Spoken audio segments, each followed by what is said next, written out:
peace must be our goal and our guide. And all that we strive for as a human family, dignity and hope, progress and prosperity, depends on peace. But peace depends on us.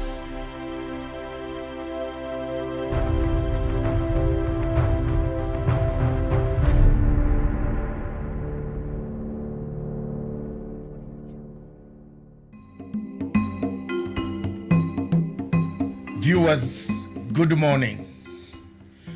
This morning I want to address the issue of Uhuru Kenyatta's legacy. The legacy of His Excellency President Uhuru Kenyatta of Kenya keeps on moving, keeps on going forward and forward. Since the handshake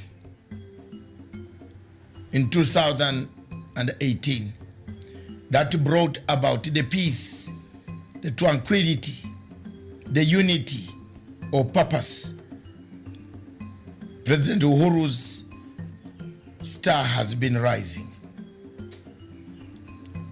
All over Africa, people are thinking of using the model that Kenya used to stop any form of violence, chaos on the streets after elections. As you know, all of you are aware that elections in Africa produce two things: after or before or after the voting. Disputed elections, winner takes it all, loser doesn't accept the results. But the Kenyan model takes us miles and miles away from the normal type of democracy. The democracy, a negotiated format, a consensus format. A democracy that gives consensus a chance. A democracy that talks about the future of a country, the unity of a country, as opposed to a fragmented country, polarized country, where most African countries find themselves in. We have seen in the last 10 years or so, most of the elections in Africa have been contested by the opposition. Very few people in Africa, countries in Africa, where opposition has conceded defeat and come up to congratulate the winner. We have seen the South African model has worked very well. The Ghanaian model has worked so well. I don't see any other country in Africa where the models have worked well. I thought it would be Sierra Leone, but today we see Sierra Leone going back to the same ethnic tensions, as you can see from the reports that are circulating in the international media and the local media. So elections in Africa are contentious issues. They create a contentious position, create a departing point for the people of Africa, of that particular nation. The legacy of Uhuru Kenyatta, therefore, will be remembered for having brought the tranquility that we have today, the peace, the new format, the new tool of having a better organized civil Africa, an Africa without violence, an Africa without chaos after elections, when the opposition accepts to work for the interests of a nation, not personal interests. This has worked in Kenya, and thank you very much, Your Excellency President Uhuru Kenyatta, for the tenacity and the steadfastness that you have guided this handshake up to today. For those who want to mutilate the handshake, belittle the handshake. One lesson they should learn is to look at Libya. Libya was once a territory we all respected. It is no more. Let's keep the handshake and the legacy of President Uhuru Kenyatta. Thank you.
Diplomatic ties were established between our countries. That was respectively on the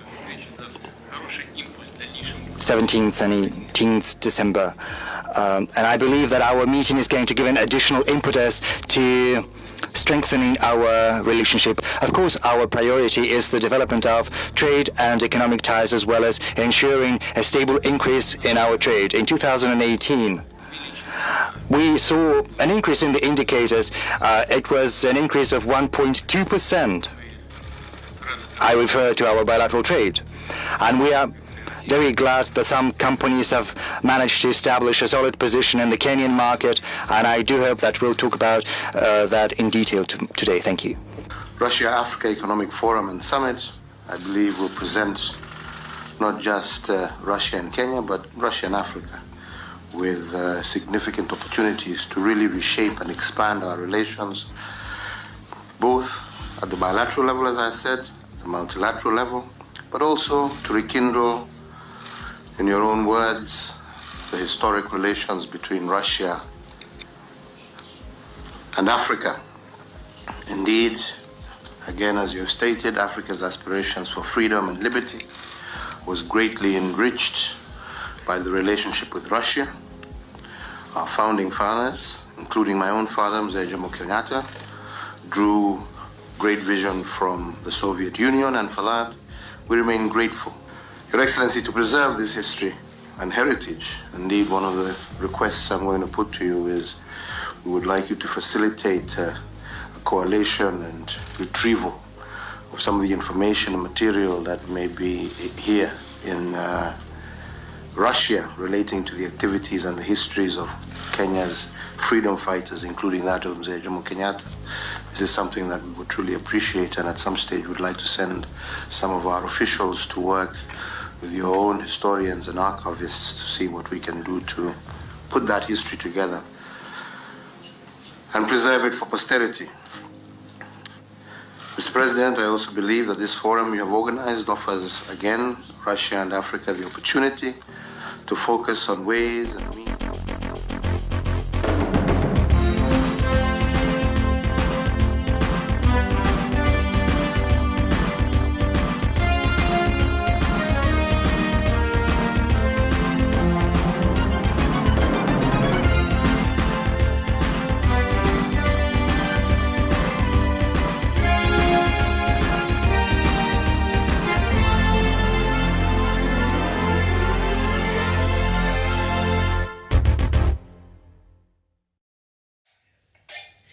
A very good morning to you. It is the 27th of November 2019, a very important day for Kenyans here, as the president is set. I think right now he has already arrived at the Bomas of Kenya, where he's set to release the BBI report that he received yesterday from the task force committee that was tasked with the mandate of going through around Kenya and seeking for opinions of Kenya and compiling it and see what do Kenyans saying about some of the changes they want to see in the constitution and in regards to leadership and governance and all that in this country, and the things that they want change, and perhaps the solution, for the chaotic, scenes we normally see here every electioneering period. And so it is a very important day for Kenyans. It's now out there in the public, and so now we can have conversations on something that we actually have, because before yesterday or before today, when the president is going to make this thing public, people have been debating on speculation, but now we'll be debating on something that we can see and on what Kenyans say. So thank you so much. A very good morning to you, depending on where you're watching us across the world. It could be an evening, so good evening, good afternoon, and thank you so much for joining us. So as I said earlier, the President, Uhuru Kenyatta, that is the President of Kenya, together with the Right Honorable Raila Odinga, and also the Vice President, among other leaders in this country, are congregating at the Bomas of Kenya today. As the president is said to make the Building of Bridges Initiative report, public. And so when you look at the leading newspaper here in Kenya, there's nothing else. I think it's the BBI that has been covered very, very widely. And Dr. Matanga will be joining me in a short while, but let's just go through some of these things, that are contained in the Kenyan, newspapers this morning. And we start with the Star newspaper, where on the front pages, it says that the Prime Minister post back as BBI makes a radical proposal. And of course, county allocations will be increased by 35%. Health Service Commission will be formed. So according to the Star newspaper, from what they understand of what is contained on the BBI report, when it comes to the president is still executive president, and he will be elected through universal suffrage with a 50% plus one vote. It is the same in the constitution that we have. For the president to be a president, he must have 50% of the votes plus one. If it does not meet that threshold, then we go back for a rerun. And so that is there. And also, he must get votes from 25% of the votes that has been cast in each or more than half of the counties. So that is also still in the constitution that we have. And also he'll have a 2-term limit, and with one deputy president. I think we still have that. And what 1-term limit here in Kenya is up to 5 years. So I hope that has not changed, but still remains a 2-term limit with one deputy president. And now this new post that is, it is not very quite new, here in Kenya, because even when Kenya received, its independence, our first leader, that is our first president, Jomo Kenyatta, first became the prime minister of this country. And then later on, we saw the prime minister post coming back after the 2007 general elections that led to a very chaotic scene. So bringing the opposition and the government together, a special position of a prime minister had to be formed so that to accommodate, the leader of opposition, Raila Odinga, and we called it the unity government. That it was 5 years. It was a very, very long 5 years for Kenyans here and the political, establishment in this country. So now the premier, post is being proposed to be brought back to Kenya, and the president is going to appoint the prime minister from MPs within majority party, and members of parliament will approve the prime minister by majority vote. Plus, the president can dismiss prime ministers or members of parliament, and members of parliament can pass a vote of no confidence, as well as the prime minister will be in charge of day-to-day running of government. So these are just some of the things that have been proposed. So right now, I'd like us to go straight to the Bomas of Kenya. I'm told the president has already arrived at the Bomas of Kenya, where today he will be making this BBI report. He will be making it public, and so the public will be able to access it. So let's just go back. Let's just go straight to the Bomas of Kenya, and then after that we'll be back to have more of this conversation and other African news making headlines across the continent. Society wote, wafanyi biashara, wavuvi, wachungaji, wavuvi, wachungaji, wakulima, wafanyi biashara na watu tabaka mbalimbali waliweza kutoa maoni yao, pamoja na vijana wetu, mabibi kwa mabana, na wale ambao hawajiwezi. Zaidi ya watu 123 waliweza kuwakilisha institutions mbalimbali na watu karibu 261 ya organizations wametutumia kwa email. Watu 715 walipeana maoni yao kwa uandishi, na ninataka kuhakikishia ya kwamba hii ripoti si ya mwanasiasa, si ya mtu yeyote. Hii ripoti ya wale wanaitwa Wanjiko, ule anaitwa Otieno, ule anaitwa Chebi, yule anaitwa Fatuma.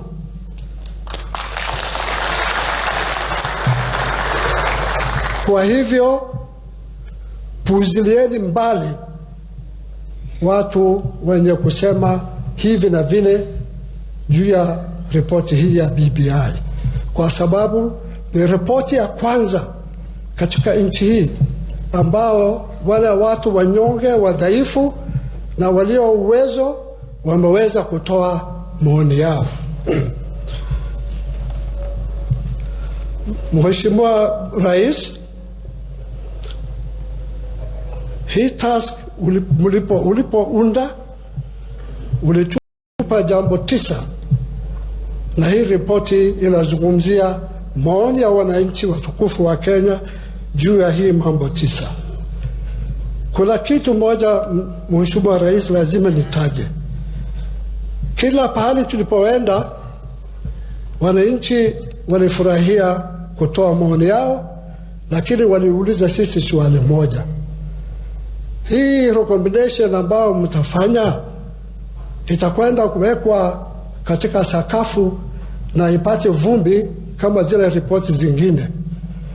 Na mimi nilikuwa namwambia wao kwa kujibu ya kwamba kama nilivyomjua rais wetu Uhuru Kenyatta, hii ripoti haiwezi kuwekwa katika kabati na ipate vumbi, na dalili yake ni hii umma ya leo wamekuja. Sidhani kama ripoti ingine watu kama hii wameitwa, wamehudhuria na wameona. Kwa hivyo Mheshimiwa Rais, ninataka kuwajulisha wale ambao wamefanya kazi hii, wazee wa BBI, tafadhali msimame pahali popote mlipo. Ninajua Wanakenya wanajua, wamesoma kwa runinga, magazeti.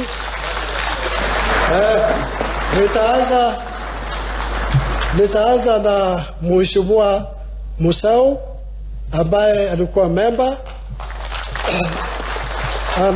anafuatiwa na Bishop Okoth, anafuatiwa na retired Major Seye, Mzee Mtundura, Professor Said, mwenyekiti mdogo Professor Adams, Mrs. Mudhama, Dr. Flores na masekretari, wacha nimalize hawa. Professor wewe umevaa vipi leo? Huyu ni mheshimiwa wa Lishomo, alafu Dr. Ronkei. Mimi ni mzee, lakini mmoja alikuwa mzee kuliko mimi. Na huyu alikuwa ni Bishop Lawi, na Mheshimiwa Emeritus former AG Amos Wako, Bishop Njenga. Alafu nirudi hivi, nianze na Secretariat, Bwana Ambassador Kimani, na pia kuna Ambassador Karao ambaye alikuwa Chief Administrator wetu, na Secretariat mwingine Bwana Paul Kimani Mwangi, ana Paul Mwangi. Sasa mtukufu Rais, hili kamati kwa miezi 15 tulifanya pamoja kazi bila ugomvi, bila chukuchuku. Kuna waziri wa Tanzania hapa, so utanisamehe hiyo Kiswahili yangu. Na wamefanya kazi kwa uaminifu. Mzee, hawa secretariat wafanya kazi mpaka saa 8 ya usiku mara nyingine, tukisahihisha yale ambao tunawaeleza wafanye. Na mimi nataka kuwarudishia hawa shukrani kwa hiyo kazi. Pia narudisha shukrani kwa Ambassador Karao ambaye chief administrator wetu ndio alikuwa anapanga safari zetu na mkutano zetu. Asanteni sana. Kwa hivyo, ingawa haiko kwa program, sisi tumefulfill ile handshake. Sasa nitamuuliza my vice chairman asalamia watu tu. Karibu, salamia.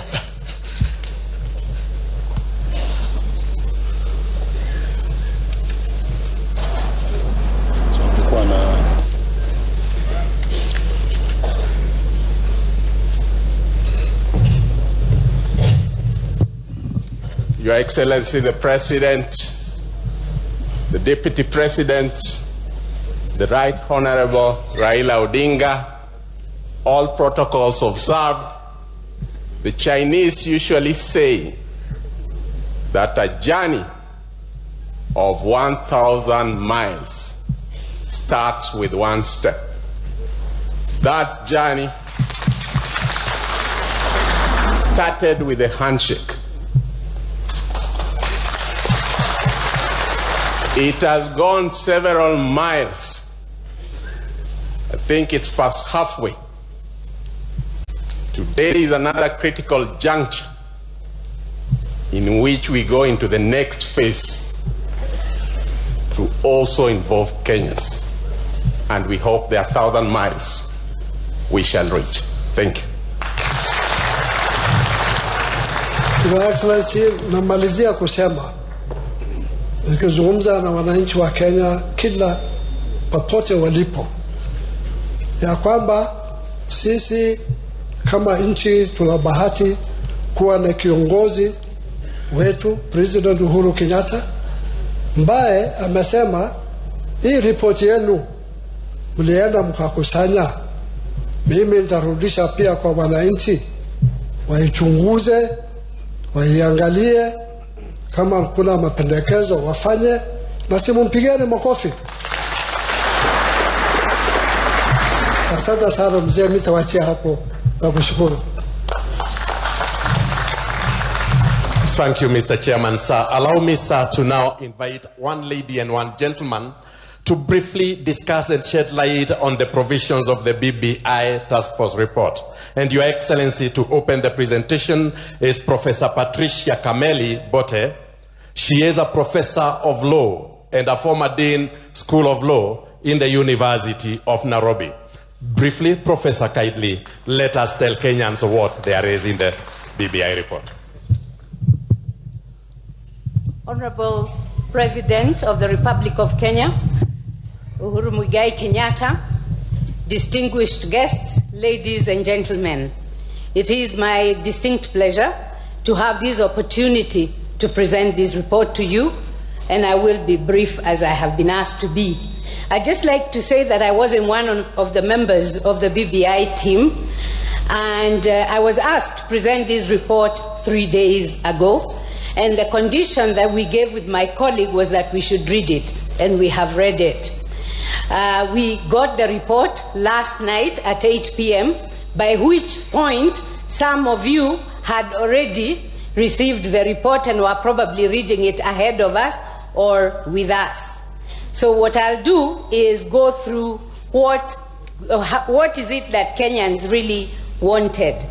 The 9 issues that the chair of the BBI task force has talked about are national ethos, responsibilities and rights, ethnic antagonism and competition, inclusivity, shared prosperity, safety and security, devolution, corruption, divisive elections, and there was an additional issue which was commissions and cross-cutting issues. So what concerns Kenyans? What did they say ails us? One is that we do not have a national bond. And they also felt that there is no luxury of time. There is an urgent need to change. The other thing that Kenyans said was that we have very many young people, and many of them feel excluded, that we have a high trust deficit, both amongst those who rule and those who are ruled, and amongst ourselves as citizens. We have a culture of lawlessness, we have no vision for a future, and our families are in crisis. Another thing that Kenyans said was that we focus unduly on sharing the national cake, but we do not concern ourselves as much with how to bake a bigger cake. There was also the view that we have a leadership crisis in this country, that public servants are not servants, they act as bosses, that we have insensitivity to people who live with disabilities or who are not like ourselves, and that we also have an attitude and behavior problem. We sweep our injustices under the carpet. That's why we're always talking about historical injustices. People do not feel safe in this country. They do not feel safe and secure. And therefore, we need a national, all-inclusive and encompassing conversation. With regard to the issue of national ethos, we got straight from the report this statement: kusema ukweli, sisi ni kama tumepotea sana. Sababu moja ni vile tumekosa zile sheria za mila zetu na desturi. And I think again, as the Swahili say, wakosa mila ni watumwa. There is a clash between what we adopted as modern ways and our traditions. We have a culture of sloganeering, but we don't seem convinced and we don't act. And it is now time to take stock of our history and our histories so that we know who we are. We need to develop a national vision beyond the electoral cycle of 5 years. And we also need to jivunie kuwa wa Africa and be comfortable in our African skins. We must, in this regard, protect our cultural heritage, and it was proposed that we rename 26th of December, which is currently called Boxing Day, to National Culture Day.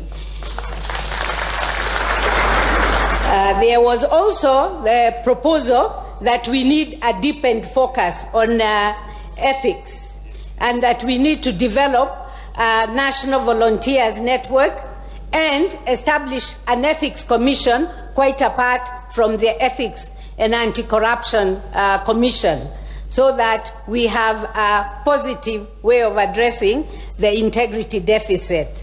We need to develop and implement enforcement mechanisms for Chapter 6 of our Constitution, which deals with leadership and integrity. On the issue of responsibilities and rights, again, it was felt that many of us deal a lot with haki yetu, but we don't look at jukumu letu. We look at rights but not responsibilities. So we need to have sustained civic education on responsibilities, rights, and interlinkages. And as public servants, we should lead from the front. We should be compelled to use the services that we manage, so that myself, as a person who teaches in a public university, should not have my child going to study law in another university, because if I'm a leading professor for other people's children, I should be for my children. The same thing with education. That we should have an interministerial task force to deal with parenting, and this should not just be at the government level. We need to involve cultural and religious institutions. We need to have ethics and accountability training in all workplaces, and have Kenyans between 18 and 26 undertake 6 months voluntary national service, as they do this in countries like Israel and the Netherlands. The next issue, Your Excellency, sir, is shared responsibility. And here, the key challenges are extreme income inequality. There is also the issue of unemployment and underemployment, especially of our youth. There is the problem of rent seeking, and this has impacts on our agriculture and livestock production, among other sectors. We have a lot of poverty. There is lack of competitive in our businesses and in the things we do, and we are still talking of malnutrition 56 years after independence. So we need a new economic paradigm for prosperity and to create jobs. One, by promoting and incentivizing or providing ways for people to invest locally and diaspora. We need to build the economy from the grassroots. So we shouldn't be talking about creating business from the top. We should worry about Mama Mboga, Jua Kali, and the small and medium enterprises. We should also align employment and income opportunities to the expectations of young Kenyans. I think it was noted to me that the average age of the farmer in Kenya is 55 years. And we are still talking of an economy based on agriculture, which therefore is leaving quite a big chunk of our populace. So we need to look at the sectors where our youth are engaged. We need to encourage a national savings culture and also protect inventions by Kenyans, our traditional knowledge and our cultural expressions, which also feeds into our building who we are as Kenyans. There should be legal compulsion. Law should be used to compel us as a country to spend more on development and not on recurrent expenditure. And it was proposed that we should have 70% on development and only 30% on recurrent expenditure. We should broaden our tax base also and provide tax incentives for youth-based businesses, such as giving them tax holidays for a number of years to enable them to establish themselves. The last issue that I'll address, Your Excellency, the President, is corruption. Corruption and abuse of public trust are everywhere. I dare say corruption and abuse of trust are everywhere. It's not just public. Citizens celebrate corruption despite its negative effects on them, and we cheerlead people we know are corrupt and even envy and would want to be like them. The fight against corruption, Your Excellency, the Kenyan said, is ineffective, and Chapter 6 of the Constitution, 10 years later, has not been implemented. Cartels are in all sectors. The economy is captured and it is rigged from the beginning.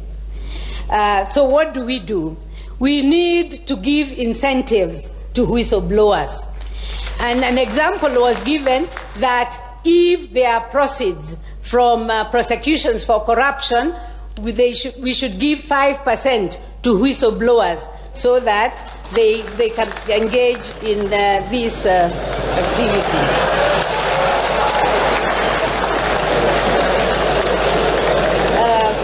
The next issue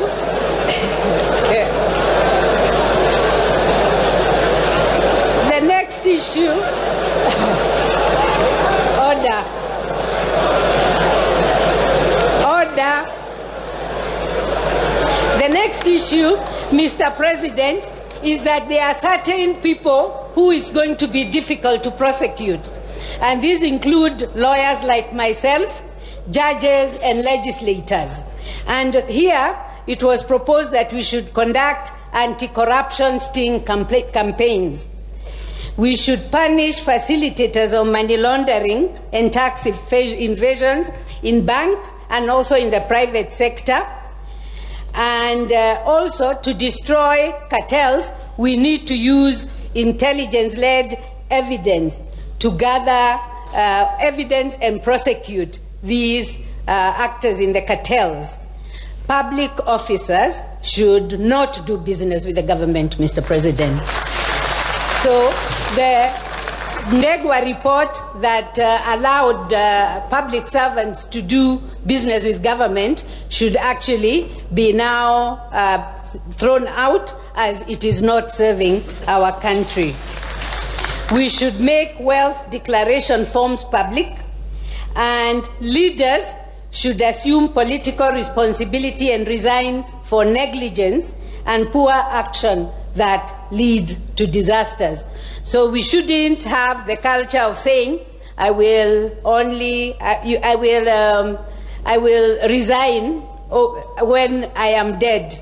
Basically, find me guilty. Just honor should let us step aside. We should ensure 100% digitization of government services, and we should also increase public confidence in our judiciary. Again, we are coming from a point where before the Constitution there was very low levels of confidence in the judiciary. We need to enhance this by enhancing the capacity of the Judiciary Ombudsperson and empowering the Judicial Service Commission to deal with disciplinary cases of judges that do not warrant removal. We need to strengthen the Office of the Controller of Budget, and this is the capacity to detect and respond to misappropriation, wastage, and illegal processes. And we should finally, Your Excellency the President, we should finalize the parastatal reform. I thank you.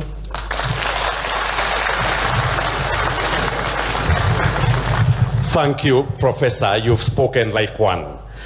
And Your Excellency, sir, to continue with the discussion is Dr. Collins Odote, a senior lecturer in law at the University of Nairobi. Karibu.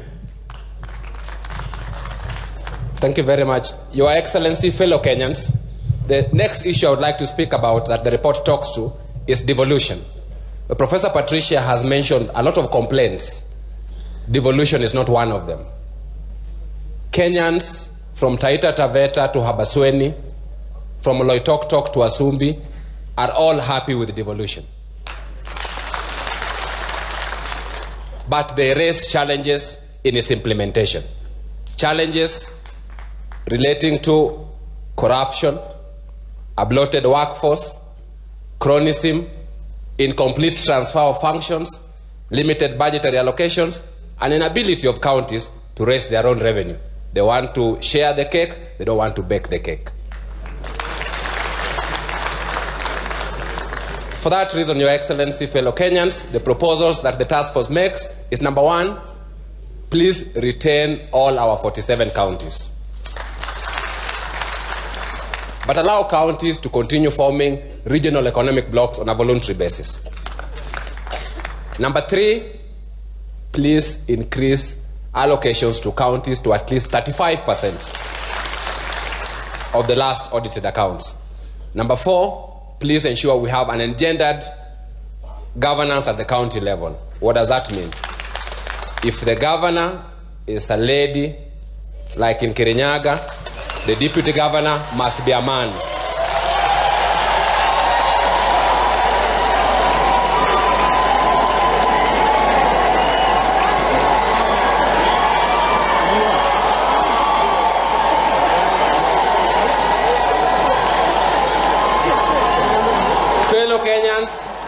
And vice versa. If the governor is a man, the deputy governor must be a lady. Next is to deal with the issue of deputy governors when the governor is not there. That the law compels the governor to appoint a deputy governor within 90 days of the vacancy. And that's not all. Should that not happen, then the Speaker of that county assembly will nominate, and with the approval of the county assembly, a deputy governor will be appointed. The next recommendation addresses the thorny issue of health services, and the report recommends the establishment of a health commission to deal with human resource functions only. Fellow Kenyans, to address the issue of accountability at the county level, let us have county assemblies having financial autonomy and controlling their own budgets. Since services must be at the lowest level possible, the report proposes that we allocate more monies to wards for development and that at least 30% be spent in wards over a 5-year period. But that counties must also contribute to growing the national pie. On safety and security, as Patricia has said, Kenyans do not feel safe either on land, from both internal and external sources. They don't feel safe on the cyberspace. They don't feel safe everywhere. So and this is exacerbated by politics and by ethnicity. And the report recommends several measures. Number 1, please involve citizens in policing services. Number 2, please ensure that policing services are equitably distributed across the entire country. Number 3, that the president must develop a comprehensive national security strategy, which is reviewed every 2 years. And when a new president comes in, within the first 3 months, he has his own national security strategy. Number 4, that we strengthen the National Police Service so that they also deal with those who provide us with security. They deal with the wellness and the mental health of our men and women in blue, the people who help us on a day-to-day basis. Second, lastly, on that issue, that we must deal with gender-based violence. And lastly, to show how comprehensive the report is, that we must also ensure that all new roads coming up in urban areas must have walkways for pedestrians and cycling lane for cyclists. Let me now go to the last issues, which we deliberately put last, which are the issues that address politics and elections. Issue number 1 around that is ethnic antagonism and competition, and the report recommends that we abolish the winner-takes-all presidential system, and I'll be saying about how. Number 2, that we ensure that the president, in terms of governing the country, receives advice also from wazees, a non-salary council of advisors, who will then give him some advice on issues of cohesion. Number 3, that we realize that we are not just Kenya, we are part of the global village. We also accelerate regional integration and focus on the East African Political Federation. So it's good to see the minister from Tanzania here with us. We need to institutionalize our political parties, strengthen the office of the registrar of political parties, and appoint a substantive registrar of political parties. On the issue of divisive elections, you already know what it says. This is the one issue that has been cast a lot since yesterday, but I will say just 2 or 3 things. Number 1, that we continue having an executive president as the head of state, head of government, and commander-in-chief of the armed forces. But in addition, we have a prime minister who is a member of parliament, importantly, whose only salary will be the salary of a member of parliament, who will be the leader of government business in the National Assembly, and who will be the supervisor of government affairs. Number 3, that we have a mixed cabinet, both of politicians and technocrats. But as soon as they have been appointed, they become ex-officio members of parliament. Number 4, and I'm sure my friend, former Secretary General of NCCK, will be happy about this, we recognize the position of the leader of opposition. He used to say dignify the opposition, and have a shadow cabinet, that parties should meet the 2/3 gender requirement through party lists, that people's choices in elections be respected, including at the party primaries levels, that we save all our 290 constituencies, all of them, none disappears. A lot of recommendations around IEBC, including number 1, we have a new IEBC before 2022 elections. All IEBC staff to be there for just 3 years contract, renewable ones. Returning officers to be appointed the same way you appoint commissioners, and to serve on a part-time basis to conduct only 1 elections. Number 3, that IEBC commissioners be appointed through parliamentary political parties. Number 4, to avoid the distributions of powers between chairman and CEO of IEBC, we make the chair an executive chairman. So it's both chair and CEO of IEBC. Sadly for me, but good for Kenya, we remove the requirement that the chair must be a lawyer, that anybody can be a chair for IEBC. On the issue of inclusivity, fellow Kenyans, Kenyans want inclusivity at all levels, not just political. They want political, economic, social, religious, culture, age, and gender inclusivity. So the measures address all those things, including promoting and building trust in indigenous knowledge, in Kenyan products, and in Kenyan medicine. That we also establish an office of public participation rapporteur to be able to see how citizens are engaging in public affairs. Secondly, that we respect the principle of one man, one vote as a basis of electoral democracy. Fellow Kenyans, in the Constitution we have some things called Chapter 15 commissions, and the report makes several fundamental recommendations on Chapter 15 commissions. Number one, that half of the members of those commissions, except for IEBC, be part-time. Number two, that the chairs of all those commissions be executive chairs, so that you don't have a chair and CEO. Number three, that those commissions be made much more accountable. Regular audit and vetting so that they are able to give Kenyans value for money. Lastly, is what the report calls cross-cutting issues, and I'll talk about four of them. Number one, that Nairobi be recognized as a capital city and given special status, but we retain ward representation and parliamentary representation for Nairobi. Number two, that we strengthen the Directorate of Criminal Investigations. Number three, we increase resource allocations to ODPP. Number four, we strengthen the government chemist, and importantly, to address concerns about mercury in sugar, reports about aflatoxin, that we create a unified and an assertive food security regulatory body. Lastly, Your Excellency, fellow Kenyans, this report that we've just read over the last one night has canvassed many issues. It proposes a 19-month implementation period. The report is not prescriptive. His Excellency said yesterday at State House that this report is not for few leaders. It is for all of us. So let us have honest engagement on the document. But before doing so, please read the document so that you don't say, as people said in 2005, that X has read for me, so I don't need to read it. Kenya is too serious to leave to a few people. It's for all of us. I thank you very much.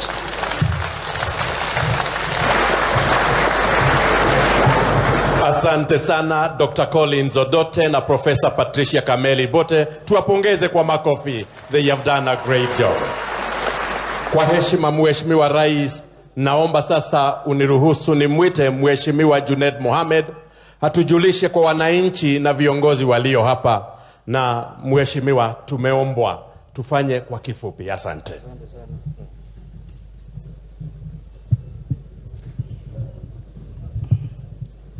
Your Excellency, the President of the Republic of Kenya and Commander of the Defense Forces, His Excellency the Deputy President, Prime Minister Baba Raila Amolo Odinga,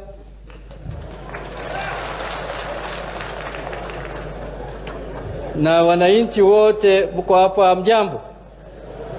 Amjambo tena. Your Excellency, leo ni siku kubwa sana katika nchi yetu ya Kenya. This is a historic day, Your Excellency, because the journey of uniting the people of the Republic of Kenya begins today. Your Excellency, I want to take this opportunity to thank you and the Right Honorable Prime Minister Raila Amolo Odinga for coming together as statesmen so that this country can unite once and for all and join countries that have developed as first world countries, Your Excellency. Your Excellency, kazi yangu ni kidogo sana ya kuita tu wale wanasiasa ambayo wanaweza haribu hii document kama hawatakubaliana naye, ili tujue maoni yao iko namna gani. Unajua, Your Excellency, mwanasiasa kazi yake ni ngumu. Kama kitu hataki na ni kitu mzuri hataki. Unajua Somalia wanawako na methali wanasema kama mtu anataka muka yako, hata ukipatia msichana yako amefika, hawezi kubali, anataka tu muka yako tu, hawezi kubali. So with Your Excellency, first of all, I want to start by calling the youth leader Kubaya university students anaitwa Ann Muvuria aje awakilishe youth ya Kenya.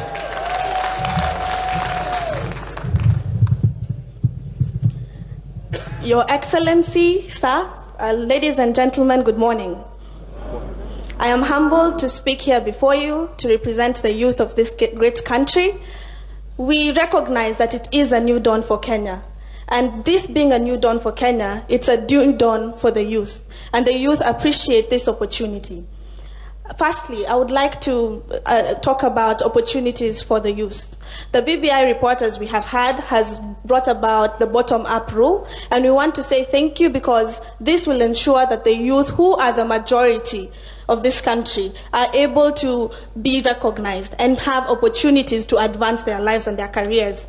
We also would like to talk about the youth fund and the 30% procurement rule. This has been there, but unfortunately, it has been used by the politicians and the people in power to ensure that the youth do not get opportunities. Therefore, Mr. President, it is our plea as the youth that whenever any case of corruption, that the youth are not given the opportunities that are there, because policies are there, implementation is the problem. We are kindly requesting that the youth are put first, and we are requesting that something is done whenever corruption issues against the youth are faced. Secondly, I would like to talk about shared prosperity. The youth of this country are very innovative, and we thank you for the opportunities that the youth of this country have been given. But we want to ask that as the BBI report is talking about incentives, can these incentives actually reach the youth? Because a majority of times we are told about incentives, but these incentives do not reach the youth, and the youth cannot grow themselves, and the youth remain to be the poor, yet we are the majority in this country. Lastly, the youth have faced a lot of extrajudicial killings in the past. And it is something of concern that the women also of this country have faced femicide issues. Day in, day out, we hear about young women who had potential, young women who could have been something in this country, being subjects of domestic violence, being subjects of violence in general. We are kindly requesting that we, the youth, and we, the young people of this country, to be taken as if we are people. Because whenever justice is denied, it is justice that has been delayed. Justice delayed is justice denied. So we are kindly requesting that enough is enough. Let the youth of this country feel that they have a president. You have always been a champion for the youth. We are asking you to continue championing for the youth. We have talked about divisive elections, and we as the youth of this country have been the ones who've been used by politicians to bring about violence. We are saying we are tired and we are not going to be used by politicians for violence. We want a country that is peaceful so that we can be able to grow ourselves and grow the people that we want to be in this country. Your Excellency, we have been excluded for the longest time. We are calling for a round table. We hereby ask you to give us a round table, a youth round table, so that as the BBI process is continuing, as you're building bridges within Kenya, build bridges with the youth. Give us an opportunity for us to also tell you more and more things that we need from you.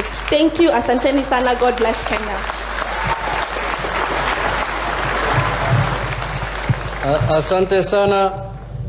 Kiongozi wa vijana Ann Muvuria. Your Excellency, with your permission, ningependa kualika viongozi wa wamama. Na wamama walikuwa wengi hapa Kenya, Your Excellency, walipata kwa hii census ya mwisho 50.5, only 0.5 mbele yetu, lakini wacha tu wakuje kwa sababu gender balance. Nataka kualika Mheshimiwa Sabina Chege akuja aseme on behalf of women.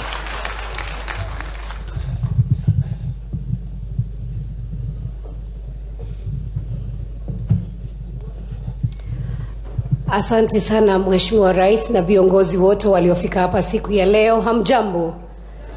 Yangu yatakuwa machache. Your Excellency, first and foremost, as women of this nation, we are very proud that we bore sons who have one day decided to unite this nation. This is a historic day in the whole Republic of Kenya, where we always meet yard bombers belonging to different political parties. But today, we have all leaders all political parties in Kenya saying we are shelving our interests and we have the interest of Kenya at heart. So for that, Your Excellency and the leaders want to tell you congratulations and thank you very much. The issues of women, Your Excellency, have been touched, and we are very happy. We congratulate the team of BBI. Thank you for hearing the voices of Kenyans. And I want to appreciate the fact that we have seen the gains of the women in the constitutions are still retained in this BBI report. And most importantly, that now we have gone to devolution, and we appreciate that the fact that if the governor is a man, the deputy is a, and if the governor is a woman, the deputy is a man. But Your Excellency, we are also asking, hata kama tuko kule mashinani, hata hapa kwa national, wacha president akiwa mwanamume, pia deputy akuwe mwanamke. Your Excellency, as the women of Kenya, we normally say the women voice is the people's voice. Na ukienda mashinani utapata mama. Ukienda kutafuta organized group utapata wakina mama. Tulianza kule Lancaster, tukakuja 2005, tukafanya referendum, 2010 tuko. Na hata ukienda kule mashinani wa mama utapata wa mama wa maendeleo wanawake na wa mama wengi kule mashinani. So for this report, we have agreed as a women, we are going to read it.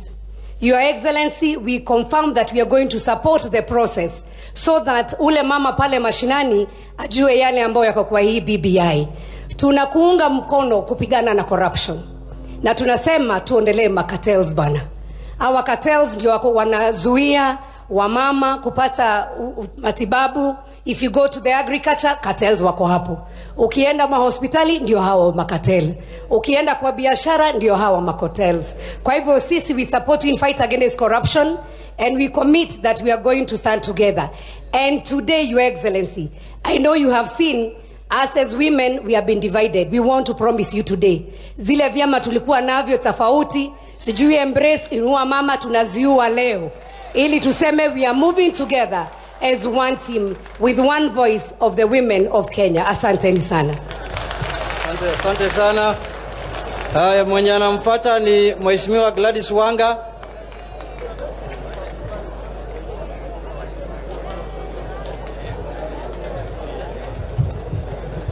Your Excellency, the President, fellow Kenyans, ladies and gentlemen. Your Excellency, siku njema huonekana asubuhi. Na asubuhi ya leo tunaona viongozi wetu wa Kenya wameketi pamoja, wanazungumza lugha moja ili Kenya iende mbele pamoja. Kwa hivyo tunasema leo ni siku njema sana. Your Excellency, on behalf of the women of this country, all the way from Vanga to Nyatike Wotorum, from Todonyang all the way to Isibania, tunasema asante sana. Thank you, Your Excellencies, for rising above partisan politics, politics of division and hate. Thank you for rising above your own individual ambitions to unite Kenyans and to leave behind a legacy of a united country.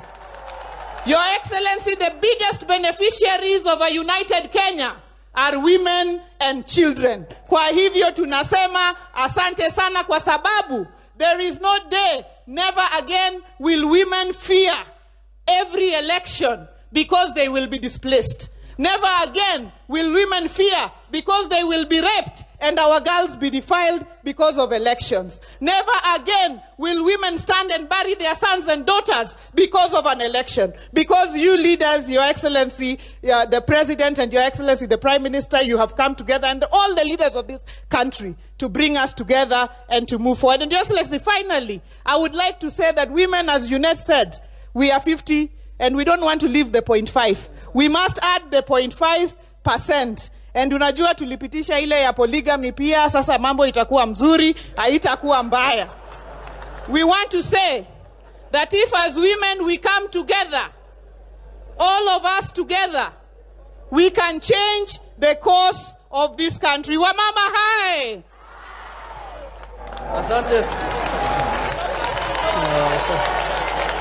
Asante sana Mheshimiwa Gladys Wanga. Your Excellency, Wanga amesema wamama kutoka Vanga mpaka Nyatike Wothurumbo. hiyo nyatike Uthurumu mimi natoka, Your Excellency. Hapo ndio kwangu.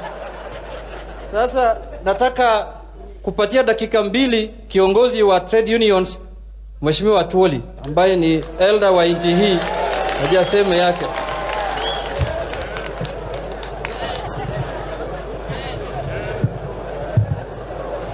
Yes! Yes! Yes! Thank you very much, Your Excellency, the President, and all invited guests and Kenyans. Mimi nitachukua muda mdogo sana. Kwa ajili mkikumbuka vizuri wakati wa Labor Day ya mwaka wa 2017, nilisema pale Uhuru Park ya kwamba wakati umefika, we need to revisit katiba yetu ya 2010. Walipokuwa wanatengeneza hiyo katiba walisema ya kwamba 80% ilikuwa sawa na 20% haikukuwa sawa. Nikasema ni lazima tuangalie. Tarehe 18 Januari mwaka wa 2018 nikasema ni lazima tuwe na handshake mkitaka amani. Na tarehe 9 mwezi wa 3 Mungu alileta handshake. Kwa hivyo sisi kama wafanyikazi ndio huwa tunapata tabu wakati wa fujo wa mama na watoto. Na kazi nyingi, Your Excellency, ni za casualization. Watu hawana permanent job. Wakati Kibera inafungwa, Kariobangi inafungwa, Nairobi inafungwa, siku hiyo mfanyikazi hana siku na hana chakula. Kwa hivyo ni lazima tuangalie. Na mimi sisemi tu kama Mkenya, mimi nasema kama an international worker. I coordinate Africa and Asia. And I speak for Africa. Na jana tukufu rais ukiongea nilitoa machozi mimi. You spoke from your heart. Kutoka kwa roho yako. Na ukasema ni lazima tuwe waaminifu. Ni lazima tuongee kama Wakenya. Mimi nawaomba Wakenya, pale kwa governance, Professor amesema, Dr. Dote amesema, na wamesoma. Pale kwa governance, bado tutafanya ukarabati. Ni lazima president akiwa president awe na 2 deputies. Na awe na uwezo wa yeye kuchagua vile atakavyochagua prime minister. Tutaendelea hivyo. Pale kwa prime minister tuwe na assistant to prime ministers. Mimi naambia hivyo kwa ajili nchi zote za ulimwengu zilizoendelea kwenda Asia wameangalia governance ya kwamba baada ya election uwezo uweko kwa wale ambao hawakupata nafasi wanapata nafasi, ili wananchi wa move towards one line. Asante sana kwa kunisikiza na asante sana kwa kusikia hiyo. Thank you very much. Asante sana Mheshimiwa Atwoli, Secretary General wa KOTU na Elder. Your Excellency, now with your permission, tunaenda ngazi ya juu ambaye tunataka kualika party leaders. Na ningependa kualika kiongozi wa chama cha Ford Kenya, Senator Moses Masika Wetangula. Senator, karibu.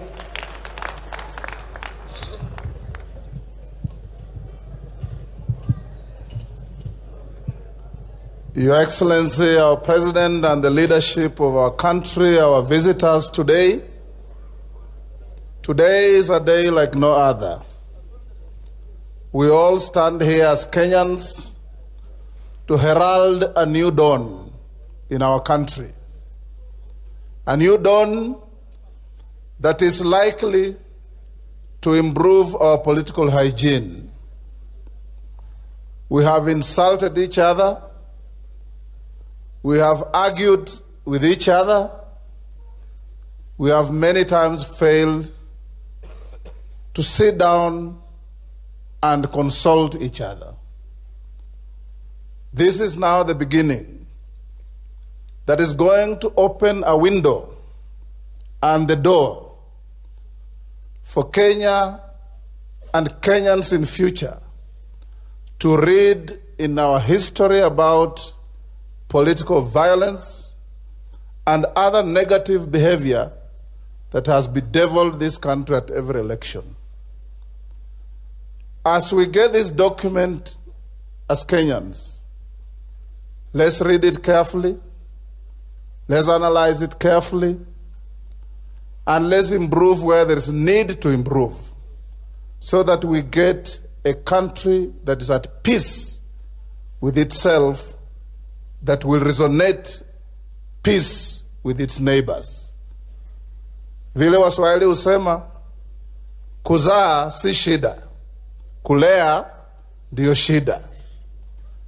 Document imezaliwa, sasa ni kulea. And as I finish, Mr. President, remember the words of the late Kwame Nkrumah. First fix ye the political kingdom, and the rest will fall in place. All the problems the professors have read for us here stem from bad politics. If we get the politics right, we shall get the economy right, we shall get the cohesion right, we shall get inclusivity right.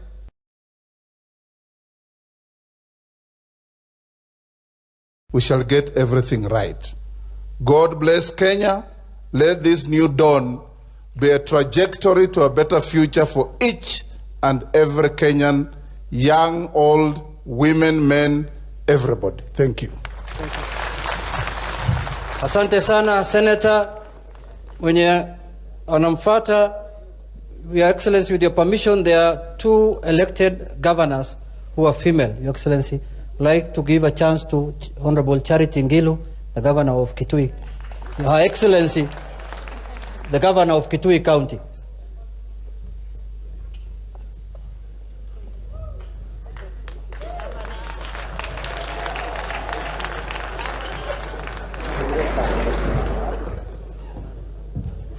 Thank you very much, Your Excellency, Mheshimiwa Rais Uhuru Kenyatta, Your Excellency, Mheshimiwa former Prime Minister Raila Amolo Odinga, distinguished participants, good morning. Hamjambo. Yangu ni kusema asante sana na kupongeza sana Mheshimiwa Senator Haji na timu yake kwa ile kazi nzuri wamefanya, na kusema sisi kina mama tunasema asante, kwa sababu at least what we have fought for has been retained, but we are asking now for more. We're not going to be just happy with what we have been given, because I do know it is possible that we can actually have all the positions that will go out for election.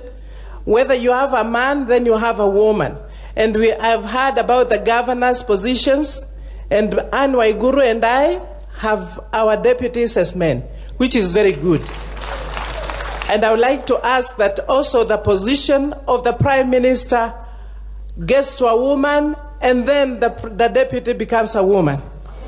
We also would like, maybe even both. And the same with the president. This time round, I think Kenyans are more serious than they have been, and I want to commend very much the wisdom of the president and the former prime minister for having come together to really bring total peace in this country. The handshake of last year, in their wisdom, brought the whole country together. Had that not happened, I don't know what would have happened. Now, as we go forward, we must appreciate that this far we have come. 56 years ago, we got independence. 10 years ago, we got a new constitution. And it is true that we say there is a bit that is going to be changed. This is the time we are now changing that 20% that we said was not going to be right. I would like to say here, we governors need to look, because I've heard the professors talk about revenue. We have all the resources we have in this country. we need to look a little more on what we can do in our own counties and how we can connect ourselves with the national government so that all the resources that come to the ground can create employment for young people. If young people are not going to get jobs, for sure, we'll be talking and talking and talking. So it is our work now to ensure that young people can be given jobs. Once again, Your Excellency, congratulations. Let's move forward together as one country, as one team, to ensure that the country can actually grow and develop. Thank you very much. God bless you. Governor Anne Waiguru, Her Excellency Governor Anne Waiguru, the Governor of Kirinyaga County.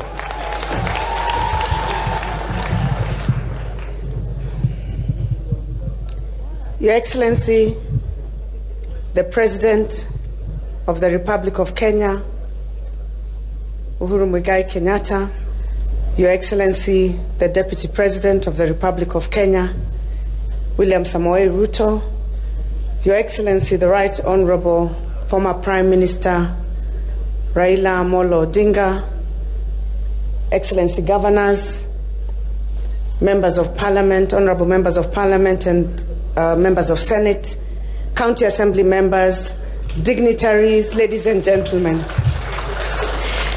I would like to take this opportunity to first thank you, Your Excellency, for the handshake.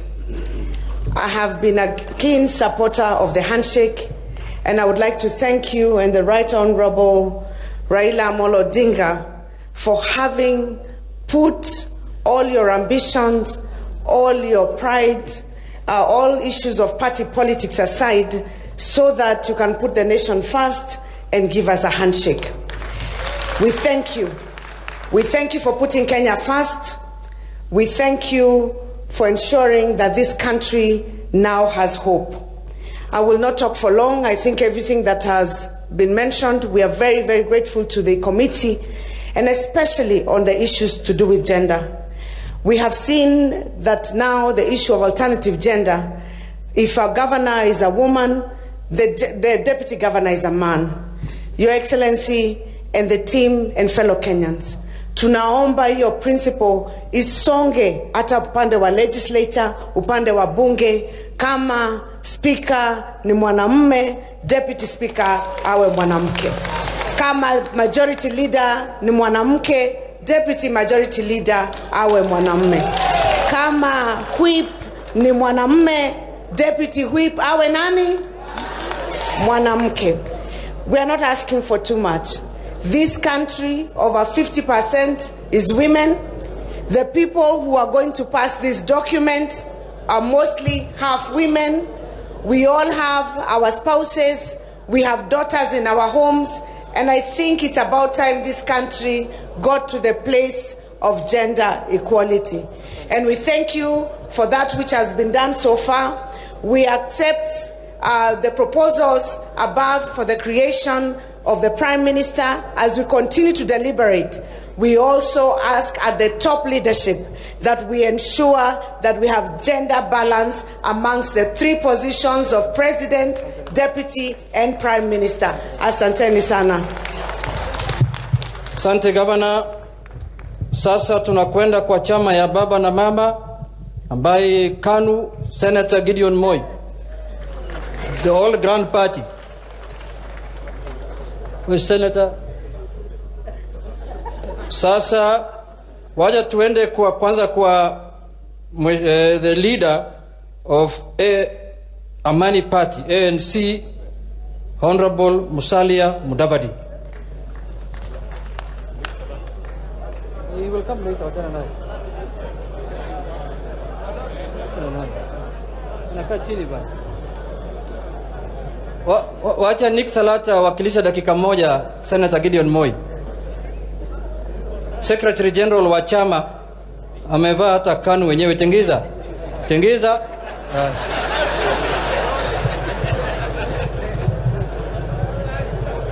Mutanisamea. Amjambo.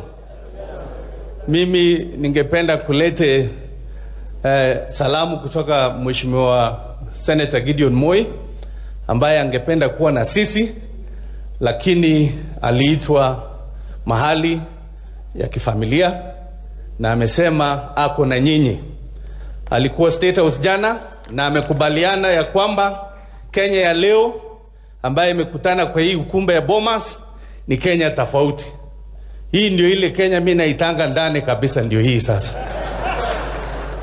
I want to also say on behalf of our party KANU that it's about time that we relook inward and find exactly what has been ailing our nation. And that which has been ailing our nation is that we have the solution within us.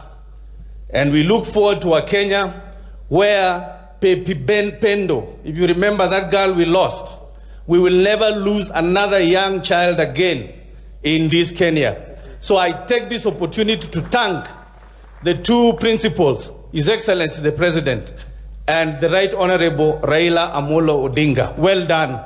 This is the Kenya we want, and we congratulate you as the baba na mama chama cha KANU. Atuoli, chikilia hapo.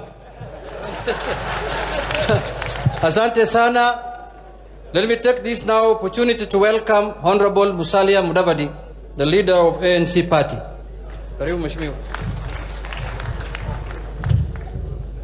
Your Excellency President Uhuru Kenyatta, the Deputy President William Ruto, the Right Honorable Raila Amolo Odinga, members of the task force, members of the diplomatic corps, distinguished ladies and gentlemen, I will equally be very brief. First, I've been a big critic. I have not hesitated to express some initial concerns when this journey of BBI started. But I'm happy that we are here today because there's a moment that we can seize to correct the shortcomings that were there in the initial stage. So this is a significant day.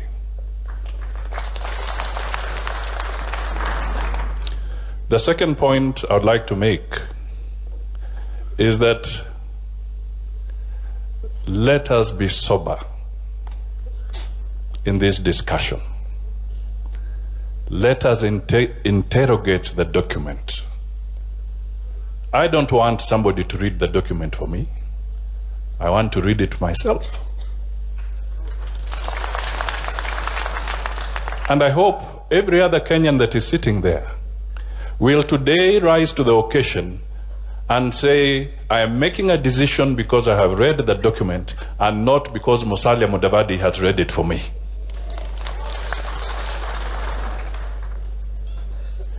We want to make very serious decisions going forward. The debate must be sober. The debate must be all-inclusive. We must listen to each other. We must be persuaded by the logic of the other idea, not by how much the other person has shouted. That is the way we are going to build a better Kenya. Let us not put people in silos. Every Kenyan has a right to speak to this document so that we can all find long-lasting solutions. Kenya has a poor history when it comes to matters constitutional. We have histories of mutilating our constitution to the extent that what you start with, sometimes you don't recognize many years later. Let us be careful on how we handle the process henceforth. Your Excellency, you have a big challenge.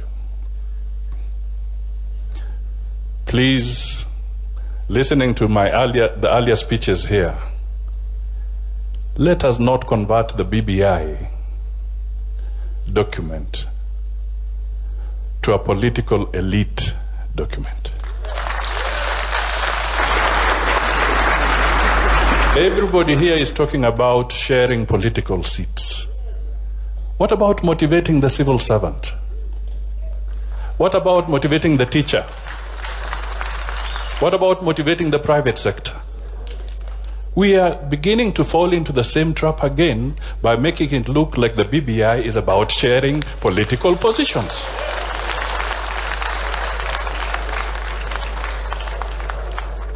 My understanding is that the BBI is bigger than sharing political positions. So can we focus as Kenyans and get there? And let us all interrogate. And Your Excellency, the economy. What is ailing us? The economy. What is ailing us? The economy. What is ailing us? The economy. Kenya is one of the few countries that you can call a public rally at Uhuru Park on a weekday and it will be full because of unemployment. Let us do something about it. We have started. God bless Kenya and God bless all good people. Thank you. Asante sana. Asante sana Mheshimiwa Musalia. Ningependa kualika Mama Janet Sitanei kama yuko na sisi hapa. Mama Janet, Honorable Janet Sitanei, I'm sorry. She's not there. Okay. Ningependa sasa with your permission, Your Excellency, kualika Governor Hassan Ali Joho. Governor, His Excellency, the Governor of Mombasa County.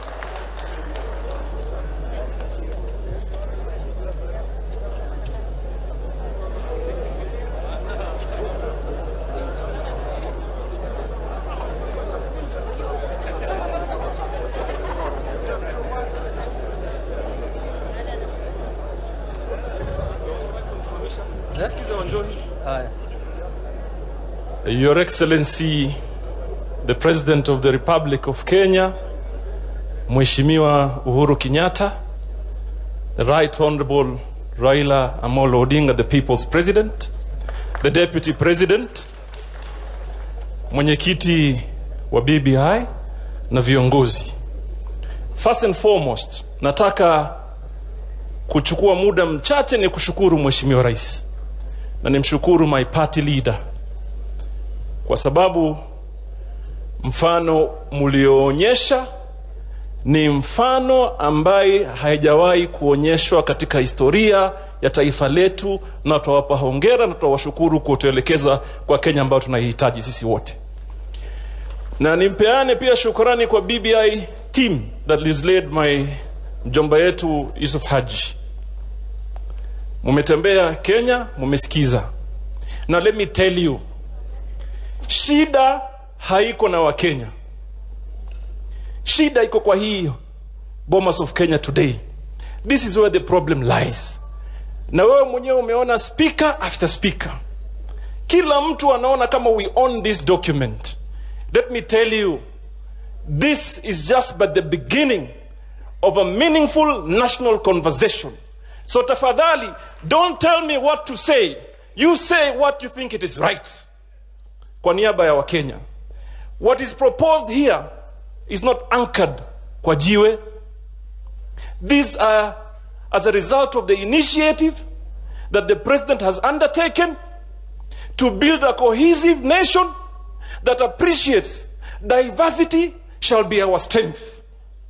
Sio story ingine, even me and that man from the farthest part of our county, kama natoka Eldamaravine, Kwale, there are certain facts that we must look at. It cannot be possible that after every election, each party goes back to a drawing board.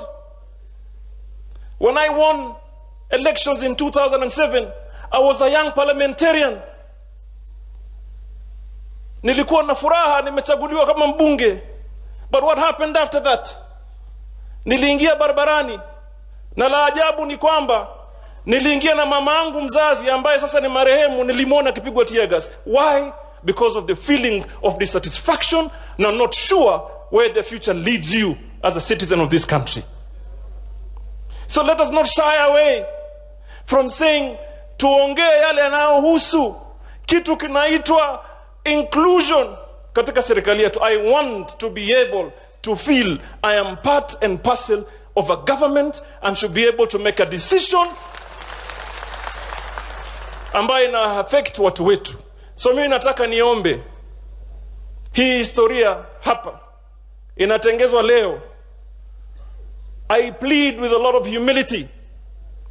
Ubinafsi tuweke kando, tuzungumze kujenga taifa na kusecure the future of our young people, our children and our children's children, kuendelea mbele kisiasa, kiserikali, kimaendeleo. Mimi nawaambia hakuna tena Kenya ya kuona jamii itakuwa mfuasi pekee. Jamii zote ziwe katika. The whole purpose of having this initiative is to build bridges. I am not concerned about who holds what position. My concern is that each one of us should feel we are equal Kenyans and we have equal rights and we stand. Wewe njoo itulia kidogo bana. Hii ni historia inafanywa. Nataka nishukuru sana na niwaambie kama wanasiasa. I want to repeat this point. Nyinyi ndio wenye shida hapa. Nyinyi na mimi. We already feel the document is ours. Whoever proposes an idea, we want to boo them. Like my friend at Wally, listen to him. Na wewe sema pia tukusikize. Na mwingine aseme tumsikize. Na wale wote ili tuje na document ambayo itakuwa na maisha baada ya Mheshimiwa Uhuru Kenyatta, Raila Odinga, William Ruto, Mzee Haji, Junet, hata mimi mwenyewe. Mwenyezi Mungu awabariki, awapatie kila laheri. Asante sana Mheshimiwa Your Excellency. Pale mimi ninakotoka Your Excellency, huko tuna mila na desturi. Pale mimi nawakilisha. Na mwacha mila ni mtumwa. Sisi tunasema baba akisoma tumesoma. Na tunataka zaidi, nimeona body language ya baba hajasoma bado, tutampatia wiki mbili asome. Baada ya wiki mbili atesi report. Sasa Your Excellency, nataka kualika Governor wa Meru, His Excellency Governor Kiraitu. Governor, karibu.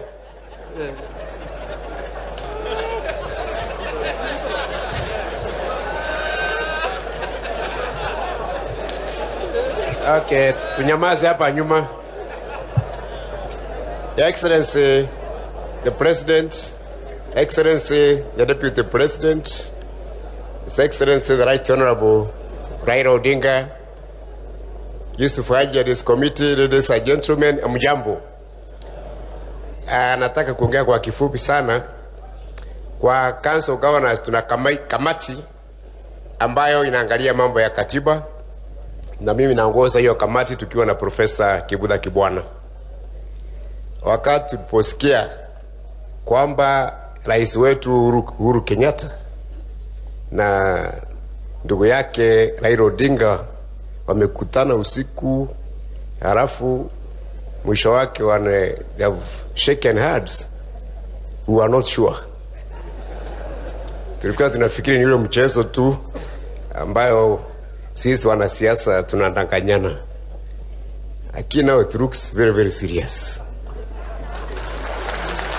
And we want to thank Excellency and the Right Honorable Prime Minister for that very bold step.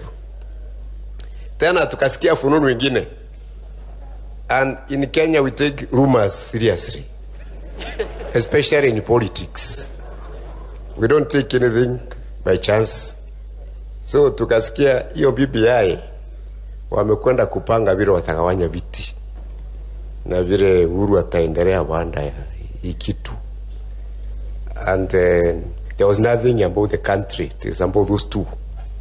So as governors, we also decided to have our own game, which we call Ugatuzi Initiative. He said, kama wanapanga mambo ya huko juu, hata sisi tutapanga yetu ya chini. And we said, we are only going to at one thing, more resources to the counties. And tukatoa ile taarifa yetu, tukasema we want 5% of the 45% of the national resources coming to the counties. And that is our bottom line. It's the deal breaker. So we will not support BBI if we not have 45% of the resources coming to the counties. I want to say I'm a happy man today. Kwa sababu nilipoona ile brief report, wamesema between 35 and 50%. Sasa na mazungumzo inaendelea. So we are going to be there to try to persuade you to move it from that 5% to at least 45%. Secondly, Your Excellency, we are very happy that you have recognized the wards as centers of development. We have been experimenting with the ward fund in my county, where we give every ward 20 million Kenya shillings. And I can tell you, Your Excellency, it is working wonders. We'll be very, very happy if the country can look at that model and we push more resources to the wards so that we can have even development in every village. Your Excellency, we have to be serious because many of the people in your government do not sincerely believe in devolution. Many civil servants are frustrating us. Your Excellency, 80% of the resources, even in the devolved sectors, are still with the national government. Talk about agriculture, 80% is in the national government, 20% in the counties. Ni mashamba gani mko nayo hapa Nairobi? Na mashamba tuko nayo mashinani. Secondly, even in health, only 80% is in the national government, 20% in the counties. We are the ones with dispensaries and health centers. Could we have these resources following the functions into the wards?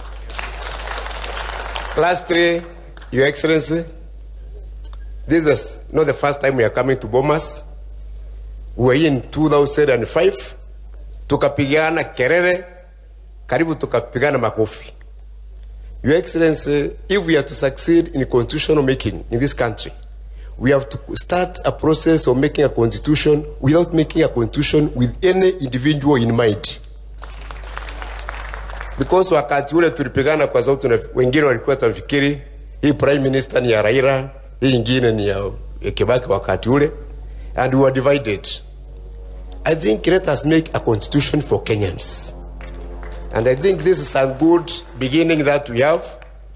We shall consult again at the as the Council of Governors na tutoa maoni yetu in greater detail. Otherwise, thank you so much. This is a great initiative and we support it.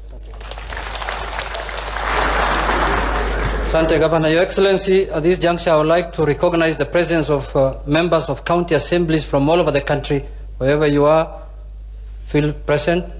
And also the Assembly of Speakers, led by their chairman, Honorable Wanjohi. I would also like to recognize the presence of all members of Parliament, the National Assembly members and the Senate members. And I would also like to recognize the presence of the Speaker of the Senate, Honorable Kenneth Lusaka. Your Excellency, with your permission, our next speaker is the Chairman of the Council of Governors, Governor Oparanya, who is also the Governor of Kakamega County. Your Excellency, karibu.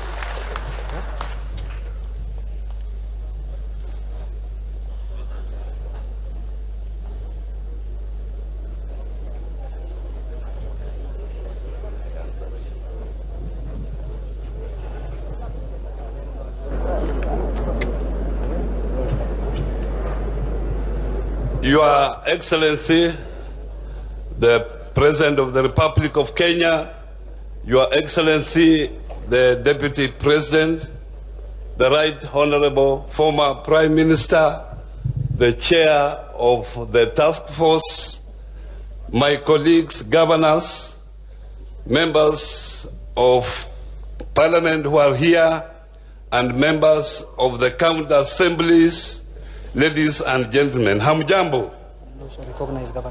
Hamjambo tena. Before niongee machache, magovernors wako hapa ambao wamekuja kwa wingi. Nataka niwatambue, wasimame, muone ya kwamba wako ndani ya BBI. Magovernors wale wako hapa, msimame. Unaona karibu wote wako hapa. Na pia wale MCAs ambao wako hapa kama wanaweza kusimama, wale ambao wamepata nafasi ya kuingia hapa, ndio hao mnaona wamekuja kwa wingi. Nataka nichukue nafasi hii, Your Excellency, kuwashukuru nyinyi wawili, wewe na Mheshimiwa Raila, kuja pamoja kwa mambo ya BBI. Nyinyi kukuja pamoja imeleta amani katika nchi hii, na wakati huu tunaweza kufanya maendeleo mashinani bila shida yoyote. Ningeomba tu wananchi ambao wote wamepata hii report waisome na mtuambie, tukiwa na maoni tofauti tutaipeleka wapi, framework itakuwa gani? Kwa sababu nimeona mambo mengi katika ukatusi, mmeangalia, lakini yako mengine. As practitioners of devolution, there are other issues that we feel as members of the devolution family that need to be addressed if devolution has to be entrenched in this document. Lakini kabla nisome brief report kutoka kwa my colleagues, my colleagues Council of Governors, ukienda kwa boma la mtu paka upike hodi, na mwenye boma paka akukaribishe. Kwa hivyo ningeomba tu kwa dakika moja nimuite gavana wa hapa atukaribishe, baadaye nitasoma report kwa niaba ya Council of Governors. Governor Songo, kiwa karibu au kama uko mbali,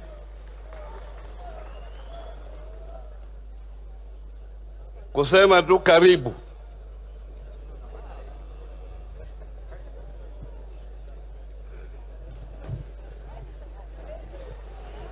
Asante sana. Kenya! Kenya! Oma hai! Vijana mupo? Asante sana Mheshimiwa Rais, Mheshimiwa Deputy President, Mheshimiwa Right Honorable Raila Amolo Odinga, mzee wetu, baba yetu, babu yetu tunayekuheshimu Yusuf Haji, na Wakenya kwa jumla, mjambo. Mimi sitaki kuongea mengi Mheshimiwa Rais, na napenda kushukuru pia Chairman Council of Governors kwa kunipatia heshima, kwa sababu nadhani organizers wa event ya BBI wameanguka wote. Jinsi viongozi wanakaribishwa hapa, tunaanza kuleta siasa mbovu. Na mzee Moyo alitufundisha kuwa siasa mbaya ni maisha mbaya. Wezi wacha viongozi wa nje huko kuja kukaribisha watu Nairobi, na mwenye Nairobi yako hapa. Na rais, umekuwa ukinitetea sana. Umekuwa ukinitetea sana kila nikidhulumiwa, lakini hiyo imepita. Kwa hivyo mimi kwanza ningependa kusema hivi, jana wakati hii ripoti Mheshimiwa Rais ulipewa, mtu ya kwanza ulifurahisha ni mimi kama gavana wa Nairobi, kwa sababu uliongelea kuhusu suluhisho ya kuaddress shida ya joblessness na idleness ya vijana ambao kwa kila uchaguzi wao hutumika vibaya. Baada ya uchaguzi wanasaulika miaka 5, wanaitwa goons, wanaitwa waizi. Hii si njia sawa. Lakini nashukuru Mheshimiwa Yusuf Haji, komiti yako imeinclude hii maneno kwa ripoti yenu. Ya mwisho, komiti inaongea about cartels everywhere. Na bado inaongea mambo ya public officers kufanya kazi kwa serikali ama biashara kwa serikali. Lakini haiongei cartels within government institutions, land grabbers. Watu wanadhulumu mavideos kila kona ya Nairobi.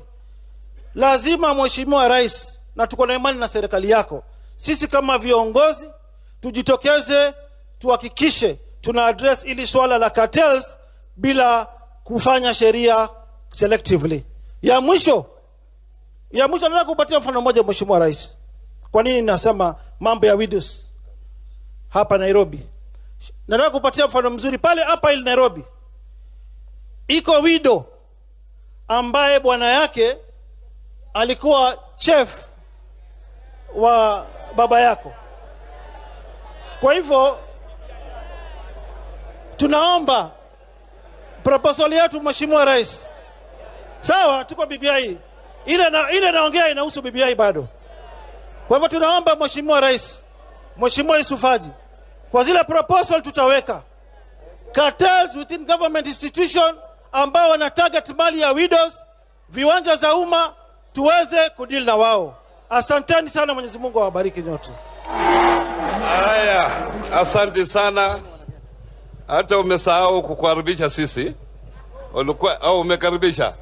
Sasa ninataka pia niwatambue deputy governors. I'm sorry, deputy governors who are here. Can you stand? Tuna deputy governors ndiye hao kutoka county mbalimbali. Now I take this opportunity to make a small statement from the Council of Governors. Your Excellency the President, Your Excellency the Deputy President, the Right Honorable Raila Amolo Odinga, colleagues, governors, cabinet secretaries who are here, religious leaders, ladies and gentlemen. It is my single most honor and privilege on behalf of the Council of Governors to be part of this historical moment of reshaping our country, Kenya, through the handshake BBI. Fellow Kenyans, kindly join me in thanking His Excellency the President and the Right Honorable Raila Amolo Odinga for being magnanimous, putting the interests of Kenyans before theirs and choosing the path of dialogue and peace. Today, the unveiling of this report to the public is a manifestation of the resolve of our two leaders that it is only a peaceful country that guarantees economic development, social, cultural growth, and political emancipation. It is only through dialogue that democracy is guaranteed and the will of the people demonstrated. To transform Kenya and the lives of all citizens, equity must be guaranteed and economic development reflect the resources endowed in our country. Hence, the configuration of the thematic areas of the report. Your Excellency, my joy and the joy of my colleagues, the champions of devolution, is that among the things the report addresses is the challenges facing devolution. And few of the challenges, as I have said earlier, has been addressed, but many of the challenges are still not addressed. And as mentioned by my colleagues Kiraitu, we are going to look at this document, look at our Katusi initiative, and see where we can meet. The devolution family will be robust in ensuring that devolved units are properly resourced and facilitated. Fellow Kenyans, if indeed we love our country, we have an opportunity of our lifetime to ensure that through the BBI discourse, we will develop a governance system devoid of tribal coalitions and electoral circle civil strife. Our resolve should be to interrogate the proposal contained in the report very openly, without bias and populism. At the back of our mind, we should seek answers for the following. Why did our two leaders choose the path of dialogue? To the recommendation help us achieve peace. Are we able to achieve good governance and leadership? Do we have a clear path towards achieving gender parity, and we have seen that. To the recommendation, devote more resources to mashinani. Are we able to disperse power to mashinani? How do we guarantee that going forward, corruption is not the way of life in our country? On the behalf of Council of Government and on my own behalf, may I wish all of us the best of moments as we discuss the PPI report. I thank you very much. Asanteni, asanteni sana. Mheshimiwa Rais, kwa heshima naomba viongozi wetu kwa heshima sana, we stick to the 2 minutes as agreed earlier, and that secondly, we only recognize His Excellency the President and the leaders present. Mheshimiwa Junet, naomba sana that we stick to that. Please. Actually, we have only remained with 3 speakers, and you are not allowed to call anyone. You come here, you speak for yourself, and you go away. The first one, the first one, I want to invite now the leadership in Parliament, led by my leader in the National Assembly, Honorable Aden Duale. Mheshimiwa, karibu.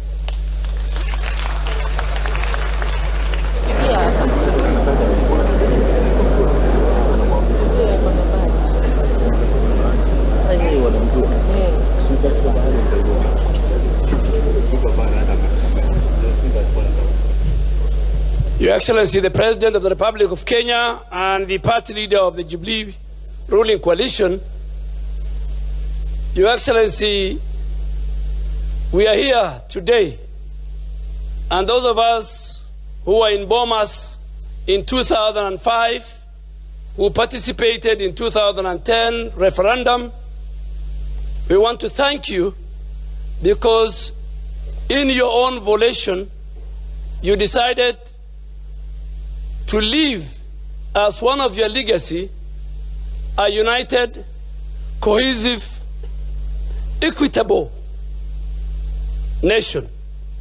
A nation where the small tribe, and Your Excellency, even if you do mathematics of the speakers, Kenya is composed of over 40 communities. This document talks about inclusivity. This document talks about equity. This document talks about how to end divisive election. This document talks about the governance structure of our country. This document talks about how do we share both economic power and political power horizontally. But this document must create jobs for the people, the young people of this country. This document must make every Kenyan access water, clean water, and health care. But what we have seen here, Your Excellency, and we are going to see, this is a proposal. You know, I've already realized there are people already who are jostling for position. There are no positions to be dished out here. There are no positions. And we are not here to create positions for the elite. We are here, and the President brought us here as a country to make sure we have a national, democratic, transparent discourse where at the end of the day, if we will agree on these proposals through either a parliamentary initiative or through a referendum, both which are guaranteed in the Constitution, they will not be divisive and they will not divide our country. We don't want to start from here a divided nation. We will lose the purpose. And because the senator who spearheaded this function comes from my county, a highly respectable man, Mr. President, we don't want our senator and the men and women who sit here to be harshly judged by history. And I want every leader who spoke here to be honest to what he said. You must be honest. You must be honest, not that tomorrow when you are in a funeral When you are in parliament, when you are in a rally, you will talk a different thing than here. Just a minute, Honorable Junet. Just give me 1 minute. Because ultimately, if this thing comes to parliament, I will be one person who will take the lead. Your Excellency, there's a lot of dishonesty in the political class. There's a lot of kuna ulafi katika wanasiasa. There's a lot of dishonesty. What we say, we don't mean it. This is the beginning of a new Kenya. Let us, all of us, we are Muslims and Christians and the people of the book. And Your Excellency, as your legacy, you should not allow a section of the leadership and bureaucrats to sabotage and divide this country. They are in the civil service, they are in the political class, they are around you, they might be your friends. You must make it very, very clear that you are going to steer this process with the rest of Kenyans and not with the political class. Thank you, thank you. Thank you, Your Excellency. Thank you so much, Honorable Duale. I would like to invite Senator, Majority Leader of the Senate, Senator Kipchumba Murkomen. Leo tuko hapa katika hafla ya BBI. Shida ambayo iko kwa serikali ya Jubilee hiyo watatatua kando yao. Sisi tuko ndani. Hiyo ni yao hiyo.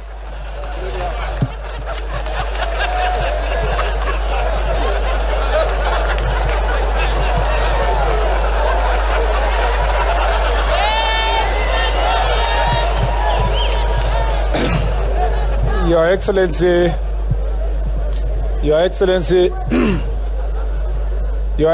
President Uhuru Kenyatta, Your Excellency Deputy President, former Prime Minister and leaders present, Your Excellency, we must have a honest discussion here. Even the way, Junet, you are running the program, we must make it a honest discussion. Your Excellency, it will be a lie for me to leave this stage without saying that this program has been skewed to leave other people who have different opinions to speak what they want to say.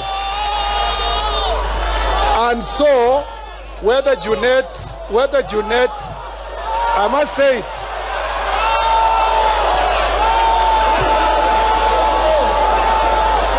And so, Your Excellency, we must say it as it is. Just hold on, relax.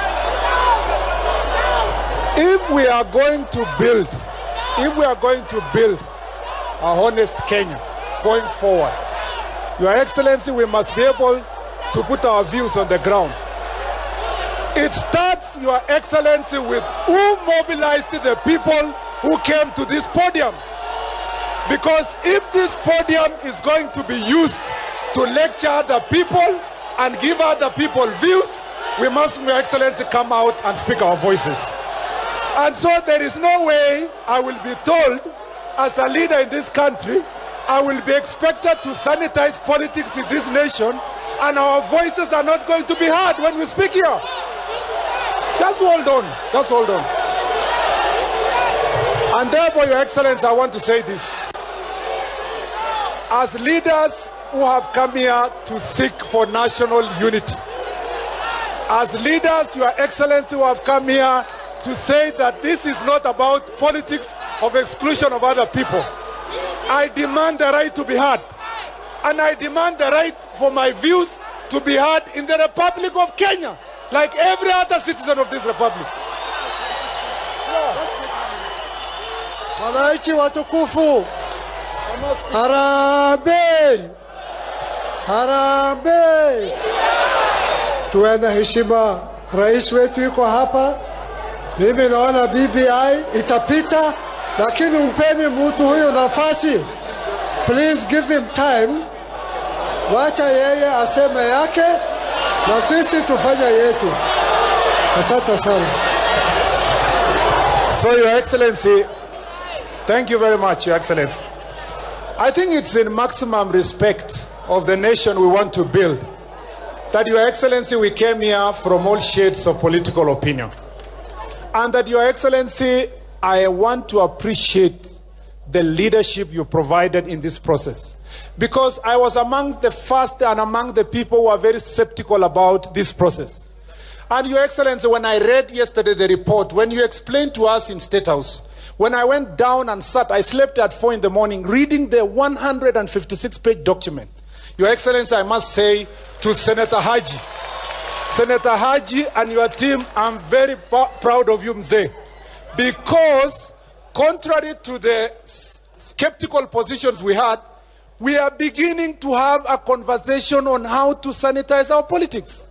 Your Excellency, starts by what Governor Joe said, being able to listen to every view, being able to give opportunity, even that Rendile, Your Excellency, who may never be the President of Kenya or may never be the Prime Minister, should have an opportunity to have a message to speak to the nation. Number 2, Your Excellency, being the majority leader in the Senate, we in the Senate will stand for strengthening of devolution and sending resources to the grassroots. We, Your Excellency, will stand for ensuring that the devolution and centers of business are taken to grassroots so that young people at the local level get an opportunity to do business. Your Excellency, we will prioritize not the positions for the big boys, but for the opportunities for the young people, for the tea farmer, for the coffee farmer, Your Excellency, for every citizen of this republic to have an opportunity.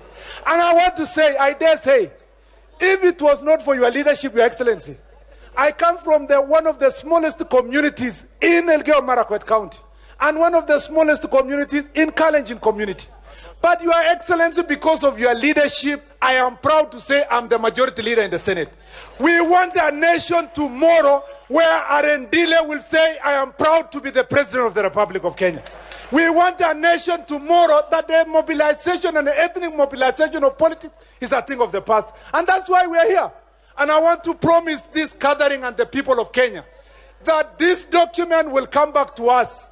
We in the Senate, we in the National Assembly, we at the grassroots must be able to sit down and tell ourselves frankly, Junaid, that a conversation of this nation cannot be clustered to form political alliances that are skewed to presenting other people to be anti-this and pro-this. God bless Kenya and God bless this republic. Haya, wananchi hamjambo. Sasa tumebaki nataka nimesahau kiongozi wa Senate wa minority, lakini Your Excellency, you know success has a lot of fathers and failure is an orphan. So this document is success, so everybody wants to be the father of this document. That's why you are seeing emotions coming up and people talking like this. Because Your Excellency, before this document came to us, you know, it had, before the child was born today, it had acquired many names. Baba Baba Ikulu, Blue Band Initiative, Sijui building battalions, and Senator Karib, Senator James Orengo. Karib sana Senator. Waja Senator onge.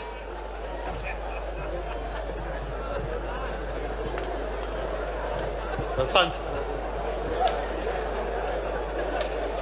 Your Excellency, the President of the Republic of Kenya, Your Excellency, the Deputy President, and Your Excellency, Right Honorable Raila Amolo Odinga, I am going to be very brief and to the point. Very brief and to the point. My starting point is this, dear patriots. The most important thing that has happened in this country, and I think we must appreciate it, Kenya is one tent, and we have behaved as if Kenya consists of 50 tents. The greatest lesson that is coming out of this experience is that this initiative has brought Kenya in one tent. And if we get it wrong again, because even as leaders, we cannot be in the same tent to be patriots, then I cannot imagine where we are taking this country to. And therefore, I'm very grateful to His Excellency the President and Raila Amolo Odinga, because throughout from independence, we have behaved as if Kenya can never be in one tent. And we have now been brought to reason together. And I hope that as we get out here, the conversation will not be about you or me, but it will be about BBI. Read the document, and tomorrow, if you go to a funeral, address an issue that arises out of this matter that has been placed before you by a distinguished professor from the University of Nairobi, Professor Mbote and Odote. They put very weighty points. So I hope that we are going to keep the spirit of relevance. You know, in the Kenyan debate, we like calling each other names. That is not what Kenya is. Kenya is about our problems, which has been referred to here. So I hope that as we live here, maybe there are some people who have never shaken their hands because we have differed. Today I'm going to shake your hand, my brother, my sister. If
peace must be our goal and our guide. And all that we strive for as a human family, dignity and hope, progress and prosperity, depends on peace. But peace depends on us. We talked of political hygiene. I think we need a bit of that. But that is not the issue. I once spoke before the National Prayer Breakfast, Your Excellency, and you and my brother Raila hugged in the open. And I remember challenging you to cascade that handshake and hug shake to the grassroots. Today, you have done exactly that. And therefore, this document, which is before us, is really heralding the beginning of a new Kenya. One indivisible, united Kenya. Your Excellency, I once talked of OKM, and my brother Senator Murkomen almost took me to court because he said those were his initials. I didn't know he's Onesimus Kipchumba Murkomen. But I was saying One Kenya Movement, OKM. That is what we are here today. Your Excellency, if we can empty ourselves of what I call prejudice and even anger, because even the Bible, the Holy Book says that anger does not work out righteousness. It doesn't. This is not the time to be angry. Mheshimiwa Rais, I was very angry once. In 2013, in 2017, very angry. And my brother Raila, I think I overtook him in being angry. And I must have said things that clearly were not in the best interest of this country. And I think because we have now brought this thing cascaded to the grassroots, an occasion has now arisen where we can even say and seek forgiveness, as my brother, Senator Jim Orengo has said. Do not be ashamed of saying sorry and seeking forgiveness, because this is the beginning of a new country. Your Excellency, for all the wrong things I said about you, I say sorry.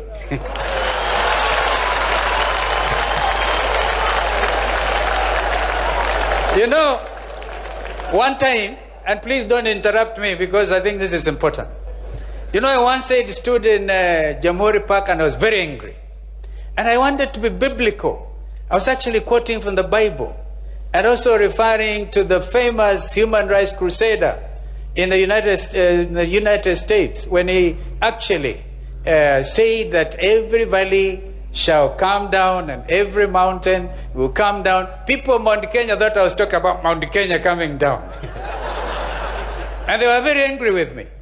I apologize for that misconception, because it's the time to bring this country together. Your Excellency, you asked me very quickly to help our brothers in the DRC to borrow the example of that handshake with you and my brother Raila. And I went and talked to them about it. In fact, this year's National Prayer Breakfast in Kinshasa, I told them we have something exportable from Kenya in terms of political discourse. Don't hate your brother as if the world has come to an end. And I did that. I think they listened to me, President Felix Tshisekedi and Kabila. And then you asked me to go and talk to our brothers in Juba. I'm still trying. And we want to say the same about our friends in Somalia. And I think the people of South Sudan are now talking about national dialogue. This is the beginning of a serious conversation which is going to be contagious in the region and in the African region, so that we can sanitize our politics. And therefore, tomorrow, my party was the first one to kutupilia mbali punguza mizigo. Tulitupilia mbali, and I'm happy. We took a position. Tomorrow I've also called for a National Executive Council. We're going to read and interrogate this document. As Musalia was saying, interrogate it. Jameni, kusiwe na mtu anasema kama Kalonzo amesoma, yeye amesoma. Hapana, kila mtu ajisomee. Kila mtu ajisomee, so that we can get somewhere. I'm almost there, Wanjoy. Almost there. I think these are important issues that we are actually discussing.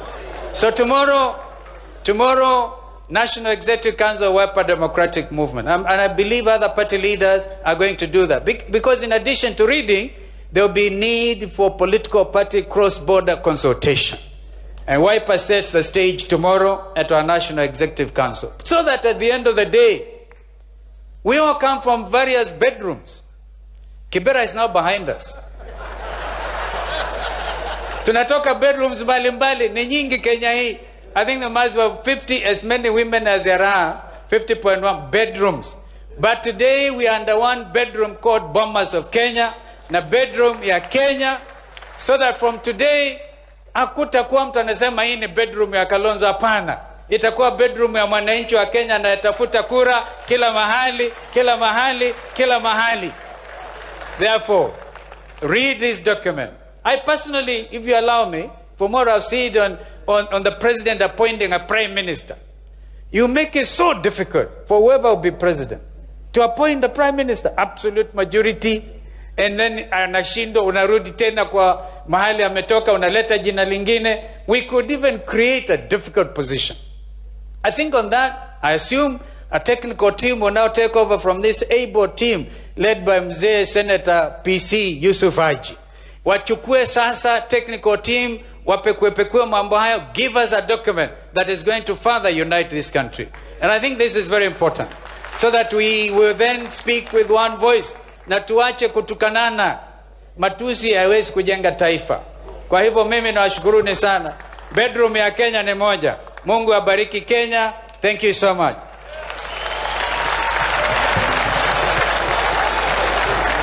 Thank you very much. Your Excellency, sir, allow me to recognize from wherever they are persons living with disability. Tuko nao na tunashukuru sana. Allow me also, sir, to recognize the chairperson and members of the County Assemblies Forum. Tuko nao hapa. na niombe kwa heshima sasa nimrudishie ratiba hii mwenyekiti wa BBI Senator Yusuf Haji. Senator, karibu. Asante sana wananchi watukufu kwa kuwa wavumilivu, na sasa nataka kuchukua nafasi hii kumkaribisha kwa moyo mkunjufu ndugu yetu ambaye ni waziri wa nchi ya nje anayewakilisha rais ndugu wa Tanzania, na ningetaka kumkaribisha awasalamie, na waomba mpigie kwanza makofi.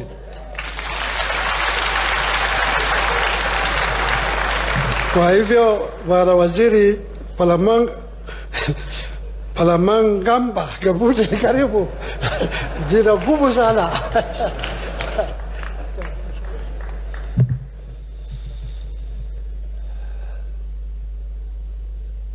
Mheshimiwa Rais wa Jamhuri ya Kenya, Mheshimiwa Uhuru Muigai Kenyatta, Mheshimiwa Naibu Rais wa Kenya William Samoei Ruto, Mheshimiwa Waziri Mkuu mstaafu wa Kenya Mheshimiwa Raila Amolo Odinga, Mheshimiwa Senator Yusuf Haji, mwenyekiti wa kikosi kazi ya task force, kikosi kazi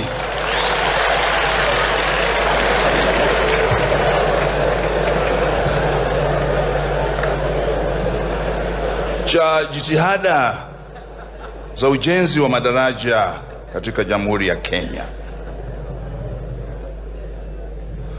Nichukue fursa hii kwanza kabisa kumshukuru Mwenyezi Mungu Rahim kwa kuturuzuku uhai na kutujalia buheri ya afya iliyotuwezesha kukusanyika hapa siku ya leo kwa jambo hili adhimu na azizi.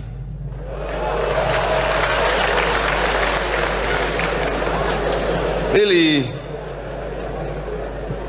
nichukue fursa hii kumshukuru sana Mheshimiwa Rais wa Kenya kwa heshima hii kubwa aliyonipa nisiyoistahili kuweza kuzungumza na kaumu hii kubwa, kaumu iliyojaa bashasha, kaumu iliyojaa hamasa ya watu wa Kenya.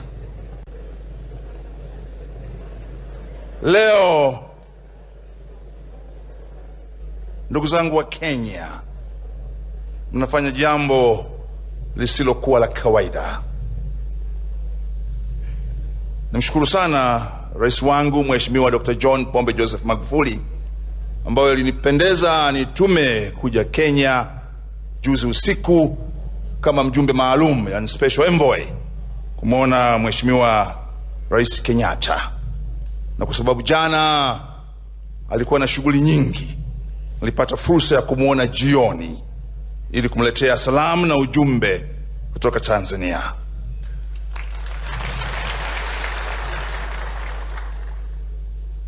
Tuliongea mengi yanayohusu mahusiano kati ya Kenya na Tanzania, yanayohusu kanda yetu na yanayohusu masuala ya kimataifa.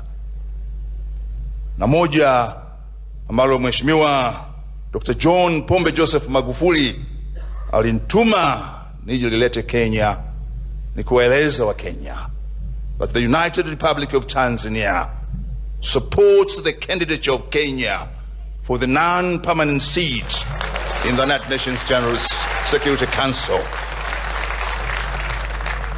The support of Tanzania, the unflinching support of Tanzania is guaranteed because we believe Kenya has the competence to articulate but also to be able to protect the interest of Africa in the United Nations Security Council. So we'll be together in that journey of making sure that Kenya gets that position, and it will be a proud not only to Kenya but also to Tanzania. And there are many other issues which we discussed which are not for public consumption now because the more strategic. Basi baada ya mazungumzo hayo, Mheshimiwa Rais Kenyatta aliniomba nibaki kwa shughuli hii ya leo. Nami nikamweleza sina kibali kutoka kwa Rais Magufuli kubaki. Kabla sijafika hotelini nikapokea simu ya Rais Magufuli. Akaniambia, nini kimekusibu huko? Nikamwambia mambo mengi na yamekwenda vizuri, na Rais Kenyatta ameniomba nibaki kwa ajili ya shughuli kesho. Akasema hayo sio maombi, ni maelekezo.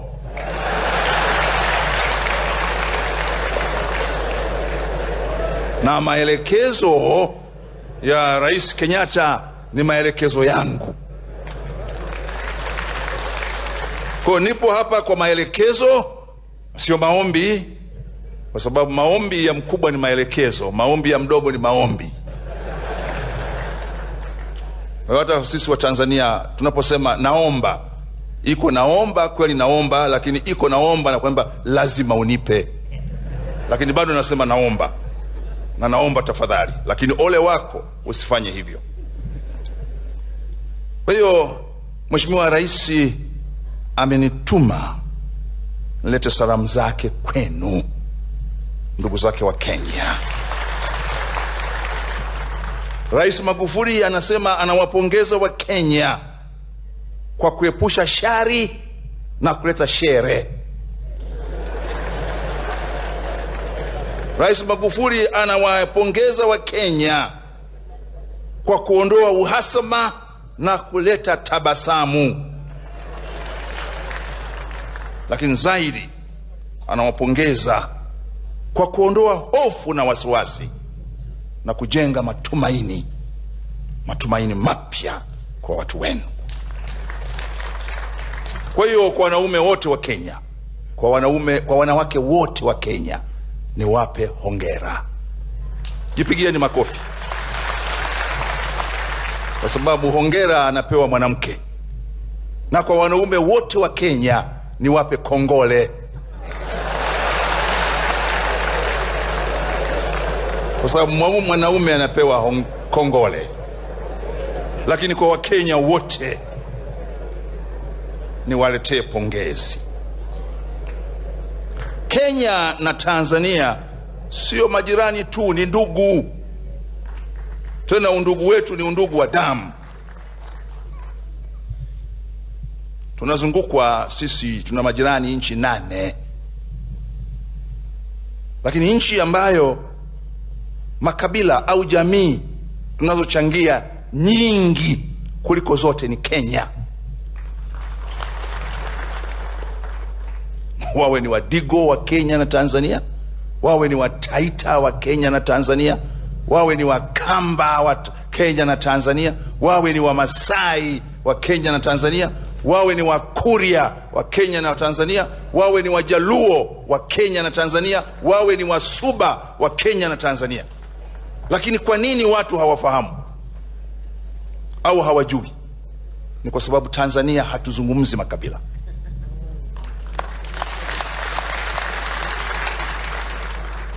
Tanzania hatukuzi makabila. Makabila yapo, lakini hatuyakuzi. Ndio maana wengi hawajui kwamba Tanzania kuna Wadigo. Wadigo wa Msambweni na Wadigo wa Tanga ni wale wale. Lakini kule wale Wadigo ni wa Tanzania. Wale wa Masai ni wa Tanzania. Wale Wakamba ni wa Tanzania. Na tunamshukuru sana baba wa taifa marehemu Mwalimu Julius Kambarage Nyerere, ambaye mwaka huu tumekuwa na kumbukizi ya miaka 20 tangu alipoiaga dunia. Na tunamshukuru Mwenyezi Mungu kwamba kama kuna mtu kule Tanzania amegoma kufa, amekataa kufa, ni Julius Kambarage Nyerere. Na yeye alitusaidia kujenga taifa moja linalotokana na nasaba na asili mbalimbali, na sio tu kwa wale waliotoka Tanzania, lakini hata waliotoka nje ya Tanzania. Baba zao na babu zao wakaja Tanzania, wao wakazaliwa Tanzania. Na si ajabu wengi mnafahamu, wako watu waliotoka Kiambu, Wakikuyu, wakaenda Iringa, Mfindi, kwenye mashamba ya chai, wakazaa watoto.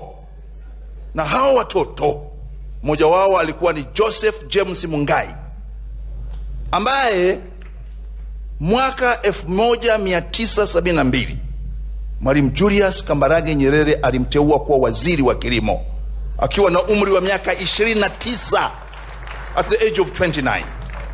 Tena alimchagua akiwa nje ya nchi, akiwa Canada, anafanya masomo ya uzamili, yani postgraduate studies.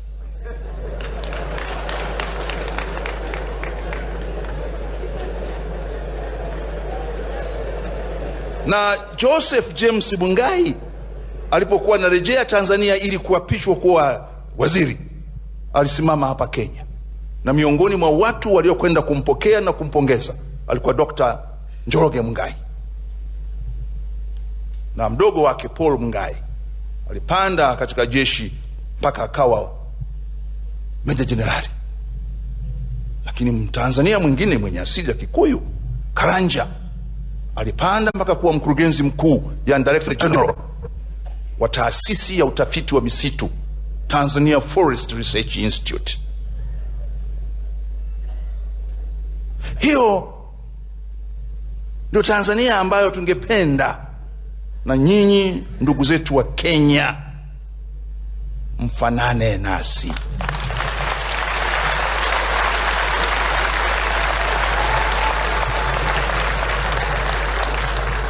Na leo kwangu mimi, jana niliongea na Mheshimiwa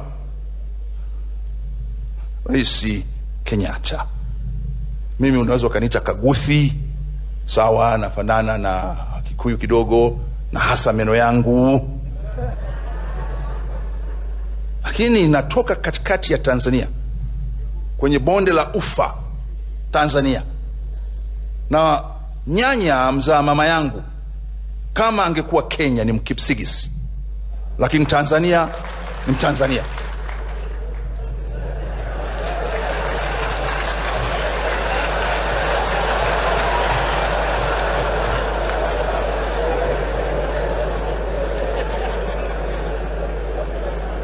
Kwa hiyo tunaleta salamu kwenu za kuwaomba watu wa Kenya kujenga Kenya yenye umoja, Kenya yenye mshikamano, Kenya yenye undugu, Kenya inayotaka kuleta maendeleo.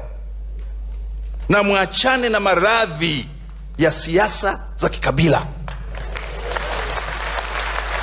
Maradhi hayo ya siasa za kikabila yamewapa madhila makubwa, na madhila ya Kenya ni madhila ya Tanzania. Mmeruhusu mambo hayo ya ukabila kwa muda mrefu, yamelea rushwa, na bahati mbaya katika bara la Afrika tumeruhusu mno siasa za madaraka, politics of power, badala ya siasa za maendeleo, politics of development. Huu ni wakati sisi wote tuzungumzie politics of development, na ndicho hicho kitu kimeletwa na hatua hii ambayo Mheshimiwa Rais Kenyatta na Mheshimiwa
peace must be our goal and our guide. And all that we strive for as a human family, dignity and hope, progress and prosperity, depends on peace. But peace depends on us.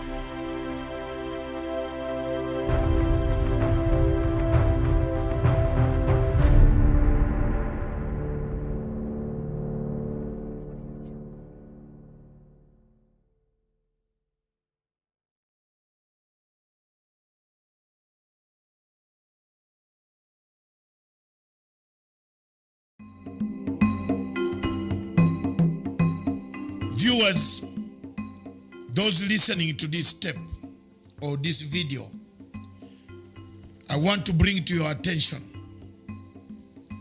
that the politics of proxy wars in Africa is becoming real, and it has become a reality. I want to bring to this the attention of the African states that time and time again we have fallen victims of proxy wars. We fight wars that are not ours.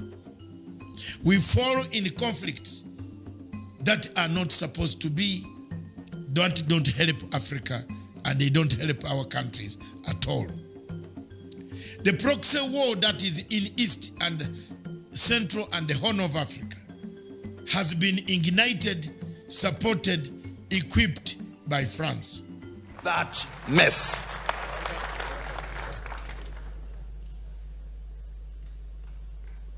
National cohesion should be your priority number one in your agenda as you embark in implementing BBI. Without it, everything will go down the drain. Cohesion is the guarantee. This event today is very significant, not only to Kenya and to Tanzania. And this is why President Magufuli has allowed me to stay here. Otherwise, he wanted me to be back home yesterday night, and not this time, because it's a very significant.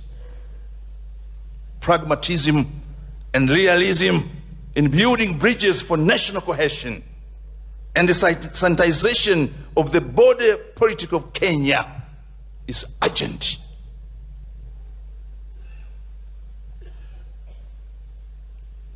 We wish you all well in your efforts to build national cohesion, to uphold national ethic. And I would want to applaud and highly commend His Excellency the President of Kenya, Uhuru Kenyatta, for his magnanimity. He would have just said, I'm the president, so what? But his magnanimity, which perhaps some of you may have thought is a sign of weakness, was his strength, because he put Kenya before himself. And such leaders are rare in Africa. Very rare. So please, Kenyans, applaud your president, my president.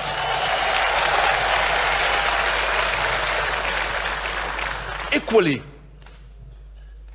we indeed commend Raila Amolo Odinga.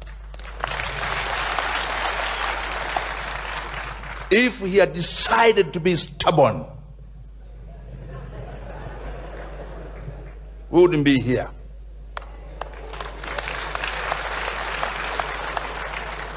But also, he has risen above his personal ambitions and pains and said, Kenya is more important than me. And this is what has brought us here today. The handshake has given Kenya and East Africa a new impetus. It has emboldened us, all of us in East Africa, to see a new Kenya, a prosperous Kenya, a united Kenya, a cohesive Kenya. And a united Kenya means a united East Africa. So don't think this event is purely a national event. It's a regional event.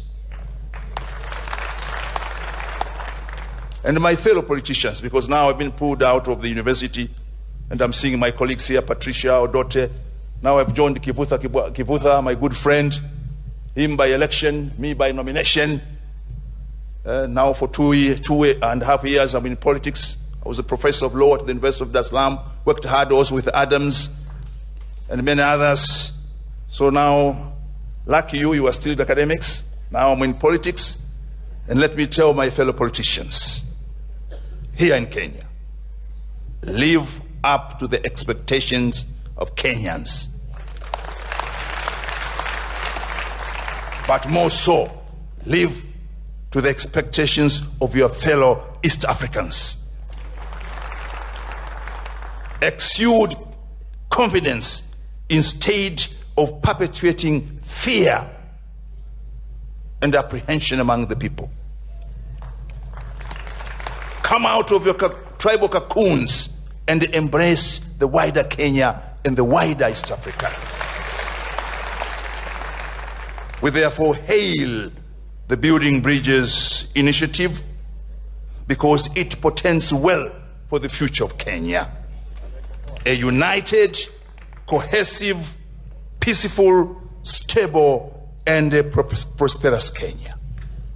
For this, Mr. President, Deputy President, and Raila Odinga, President John Pombe Magufuli really tells the three of you, you are holding Kenya and allow Kenya to rise up, to go up, to prosper. He phoned me yesterday and he phoned you, Odinga. He phoned you. Please, keep what the President Magufuli, your brother, told you. Kenya is more important than you. To the President, I can't say more. I can't say more. You are a Tanzanian. So keep the respect of Tanzania and Kenya. William Ruto, God, who has called you to the post of Deputy President, has given you the highest honor to save the Kenyans. Save them well. Kenyans, learn to respect each other. Learn to tolerate each other. Learn to know there's no one who knows everything and there's no one who is completely stupid. You need each other. Fanyeni kazi pamoja. Mheshimiwa Rais, forgive me for my circumlocutory verbiage and perhaps for more what I do not deserve to say.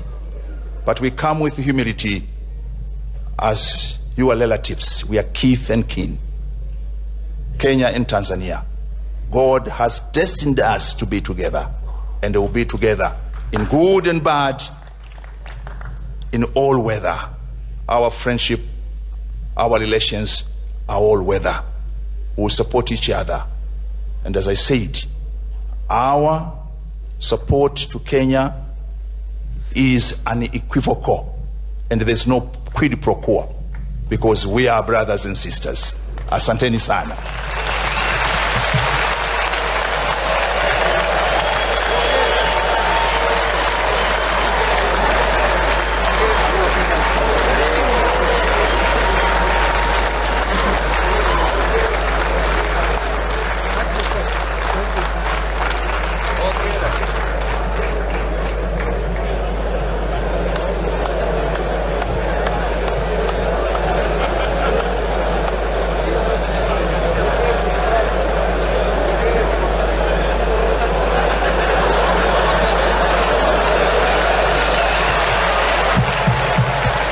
Asanteni sana, asanteni sana.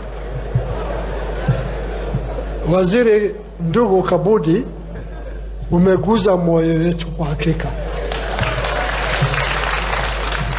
na umetufunza, na naomba wana Kenya tafadhali tuchukue hiyo mawaidha kwa moyo wetu. Sasa ukiniruhusu, ningetaka kumwalika His Excellency the Deputy President aje azungumze na sisi. Karibisheni kwa makofi.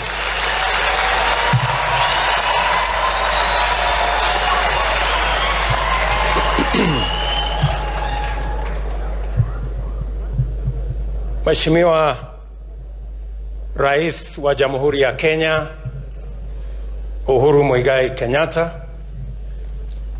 Mheshimiwa Raila Odinga, waziri mkuu wetu wa zamani, ndugu yetu Mheshimiwa Kabudi, waziri wa mambo za kigeni kutoka Tanzania,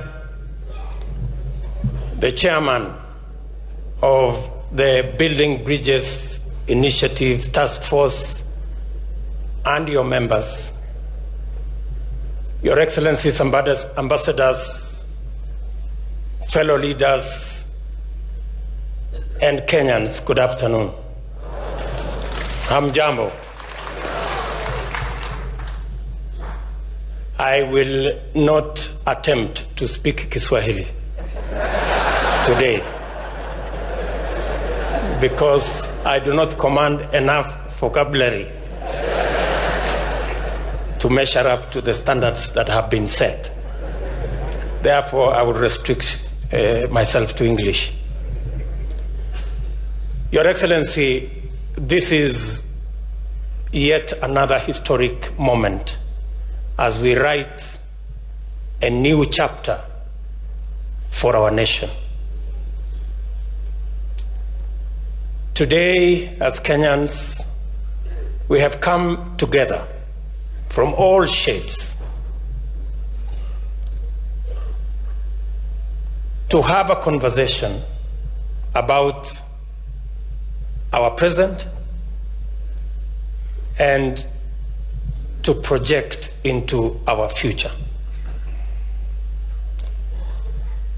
I want to thank you, Your Excellency, and former Prime Minister,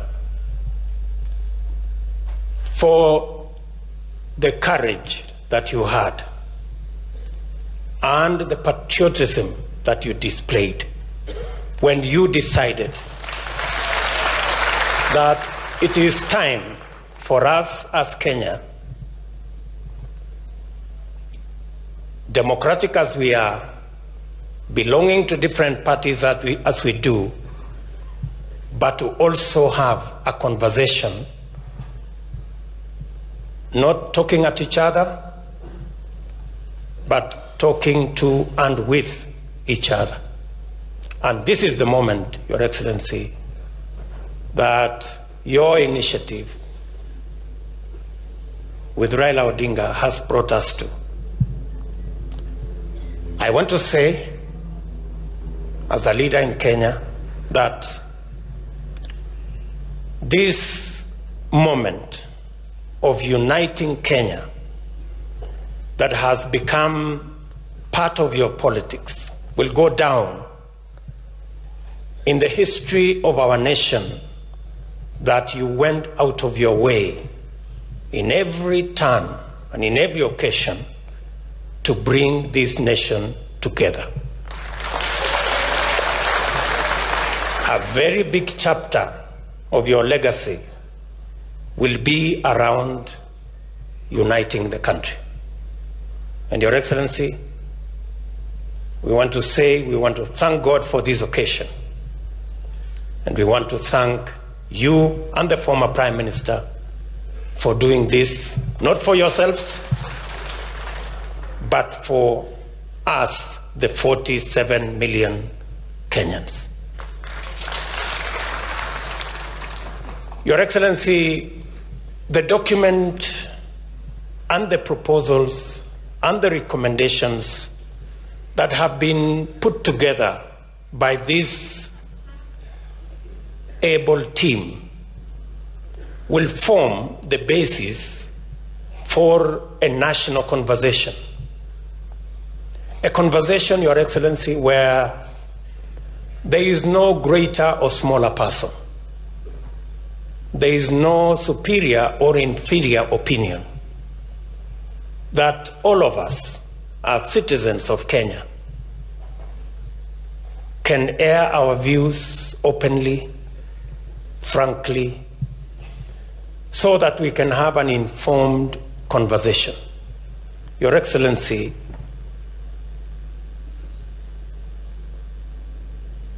as we look forward to this moment, it is important for all of us to know where we are, how we got ourselves here, and what are the options for us going into the future. I am very happy that the document, the recommendations, and the proposals that have been put forward that will form the basis of our discussion, to a good extent, Your Excellency, informs us on how to build institutions to get our politics away from personalities and ethnicities to institutions that will carry all of us, irrespective of who we are, where we come from, the language we speak, or the political party we subscribe to. Your Excellency, the building of these institutions stems from the position that all of us, irrespective of who we are, irrespective of the power we wield, we must submit ourselves to the rule of law. Not all of us. To be able to build institutions, we must submit ourselves to the rule of law. We must respect institutions that have been set up. And I am happy that there are proposals on how to build and enhance the institutions of governance, that we will have a robust, maybe constitutional, opposition that will make sure that government is held to account. And that in a contest, there will be no losers or winners. That everybody ultimately will have a role to play, whether you are in government or in the opposition, in taking our country forward. Your Excellency, therein are proposals on how to manage all our other affairs, including positions and power. But as earlier speakers have said, we must be careful that we do not, this process is not hijacked by the political class and be made a subject of sharing positions or sharing power alone. This process must not address the divide between the politicians only. It must address the divide, the huge divide between the haves and the have-nots, between the people who have jobs and the millions of young people who are unemployed. We must, as a matter of course and as a priority, make sure that this document speaks to the majority of Kenyans, their fears, their aspirations, their challenges, and look for their solutions.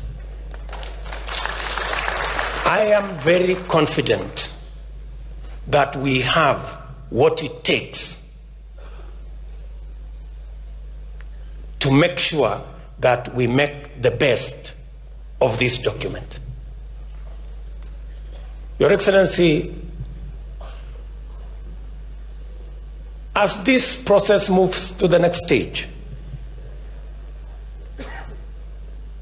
majority of the issues and I have to a good extent read the report last evening. Majority of the issues that were canvassed by Kenyans were about ordinary people, jobs, businesses, our agriculture.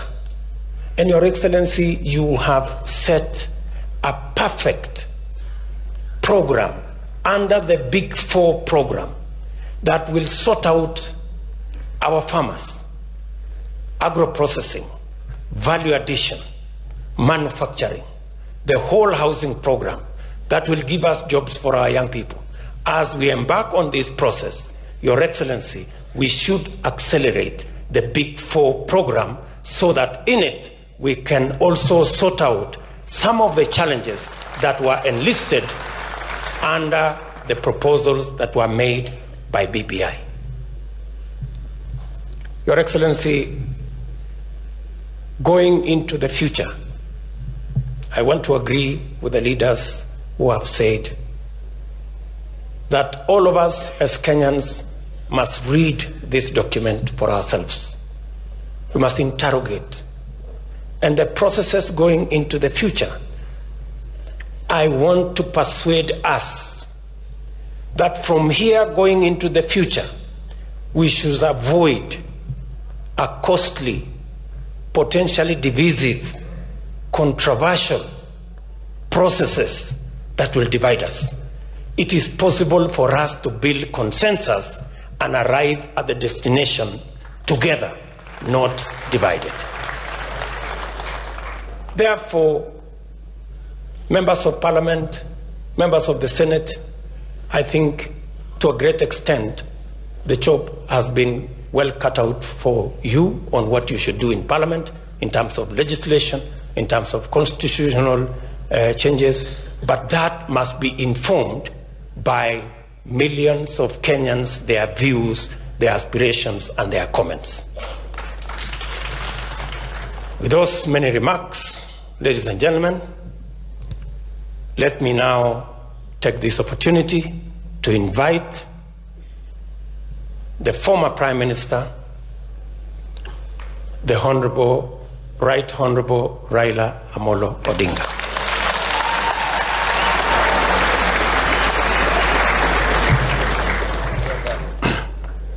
Your Excellency, the President, my brother Uhuru Kenyatta,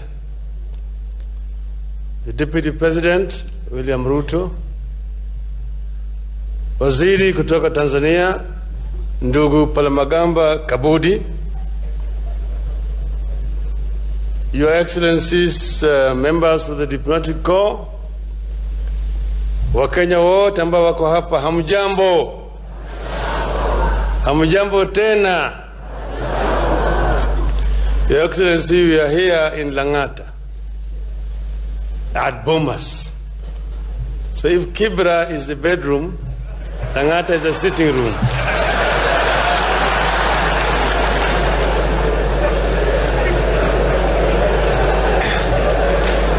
We have come back to Bomas of Kenya, a historic place where we spent very many days over 10 years ago talking about the future of our country. At that time, we did not agree, and we ended up as bananas and oranges. But we have come back here to again start a new journey.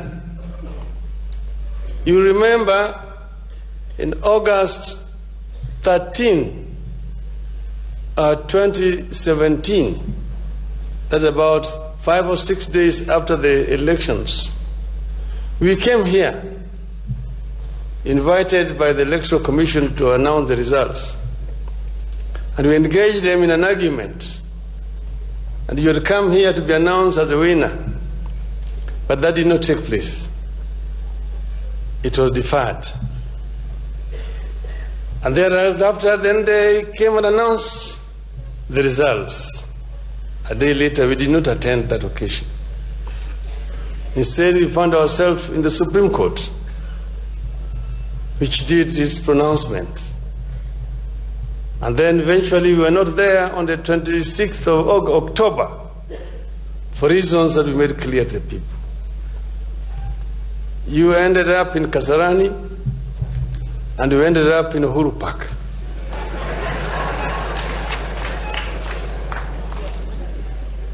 That is where we are coming from. So now we ended up the president and the people's president. Sworn officially.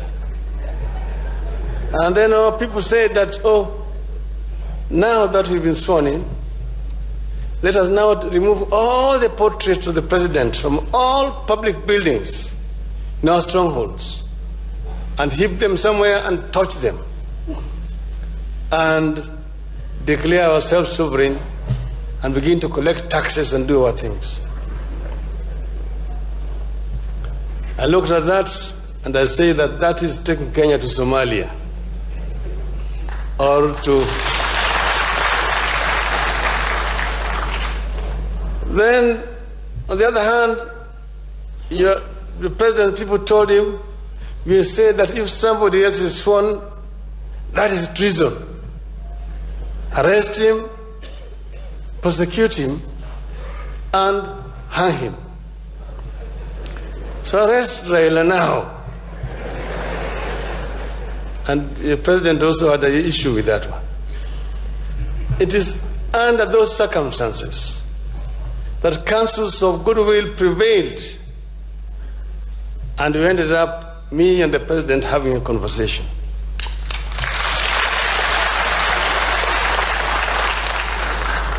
It took 19 hours, and it was not easy, as the president will explain to you later, when we began, because we had called each other all sorts of names. And eventually, after all that long deliberations, we agreed that we now have something that we can actually put together. That's how we then invited some lawyers to come and put our views together.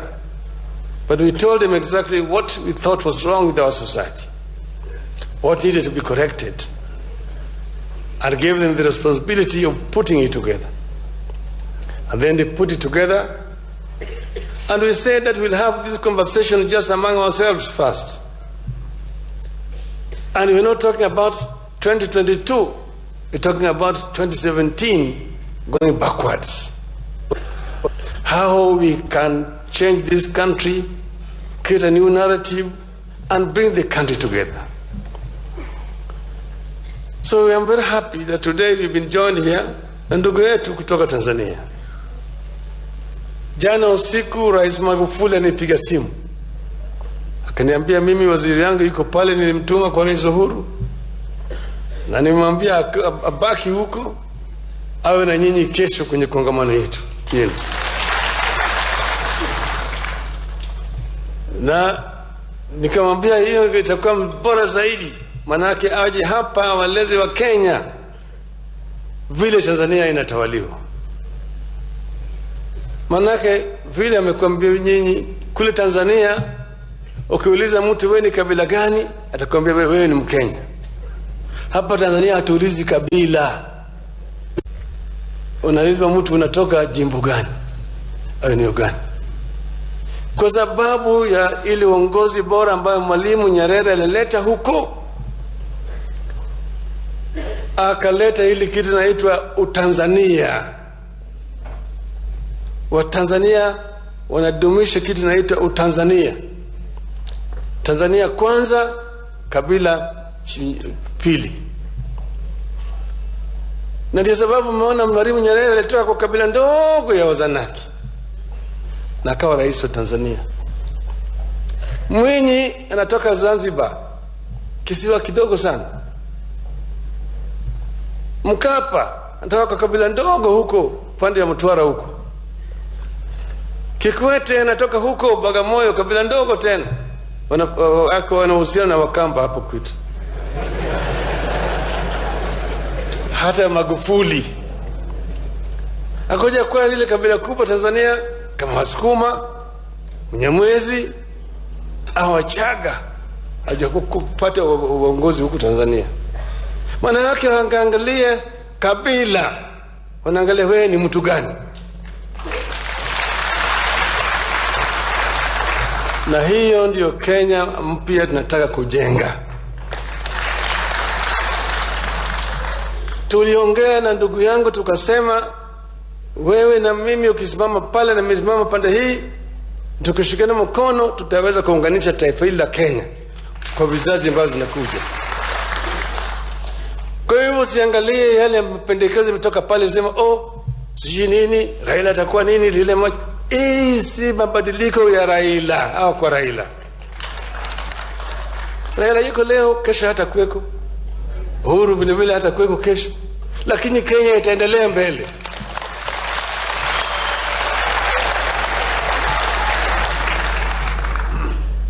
Hii ndio pendekezo ya kwanza ya umoja. Pili, wameongea juu ya mambo ya ufisadi. Na ufisadi tumeongea juu yake kwa muda mrefu zaidi.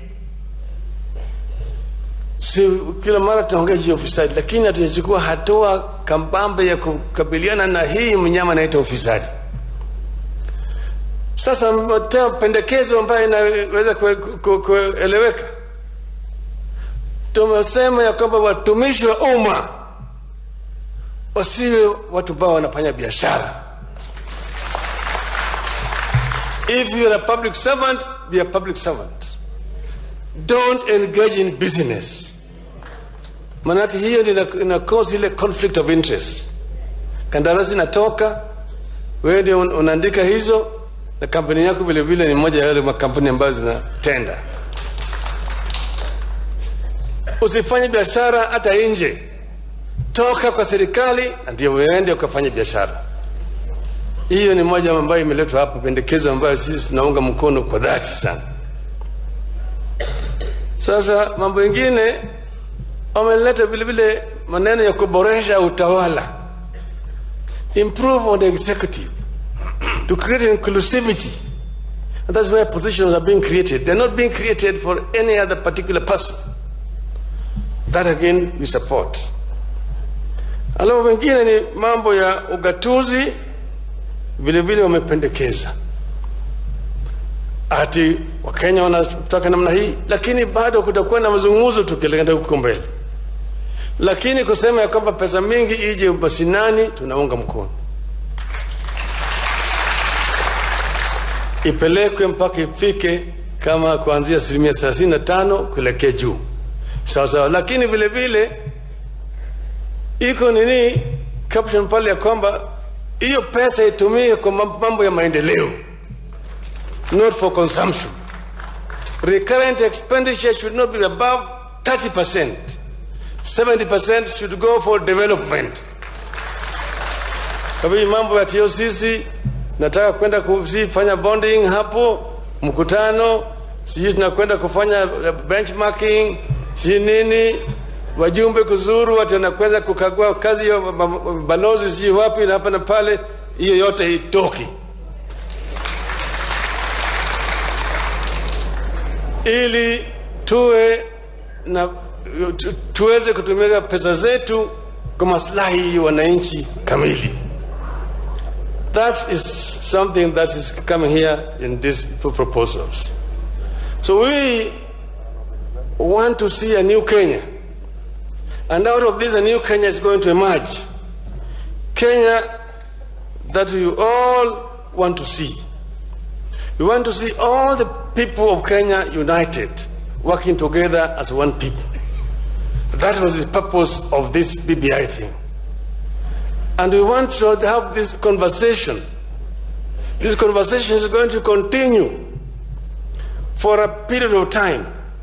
And we're going to have a team of experts who are going to be able to sample the views which will have been expressed by the people of Kenya, different parts of the country.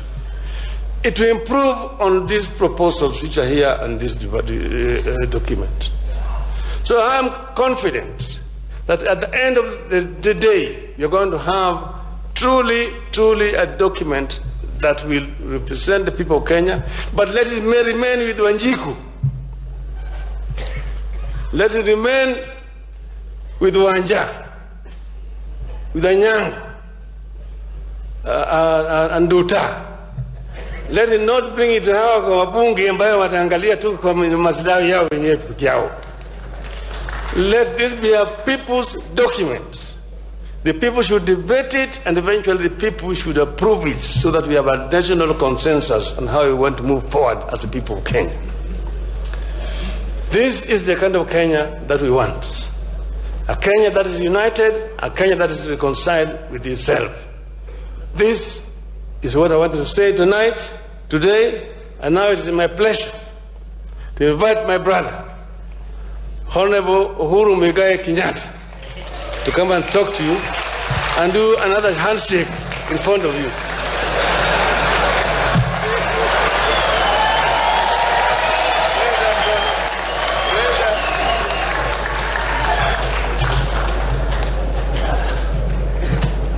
Asanteni sana wenzangu, tuketi na shukuru.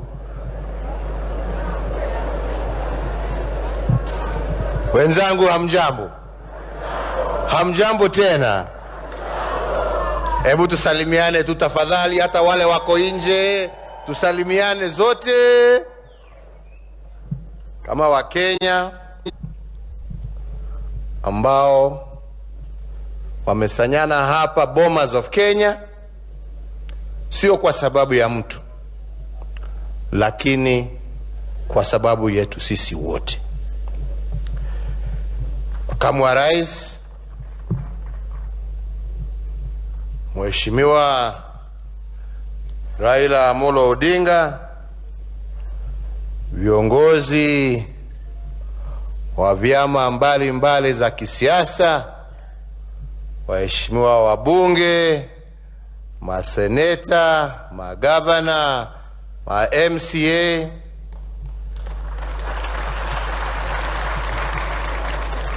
viongozi wa kidini, viongozi wa kina mama,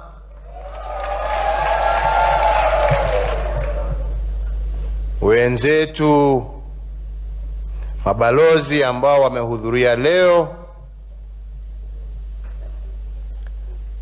na haswa mgeni wangu wa kipekee siku ya leo, waziri wa nchi za nje wa Tanzania, ndugu Kabundi, ambaye mimi namuita Kagudhi.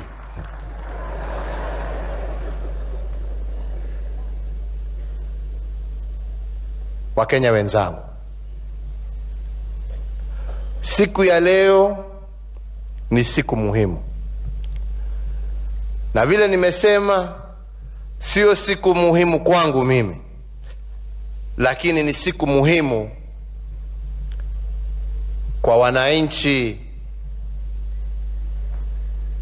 milioni 47 wa Kenya wazalendo ambao twajua katika kila kona ya taifa letu la Kenya leo wanaangalia runinga, wengine wako kwa maredio, na wote macho yao, fikra zao ziko pamoja nasi katika kongamano hii hapa Bomas. Na ni kwa nini?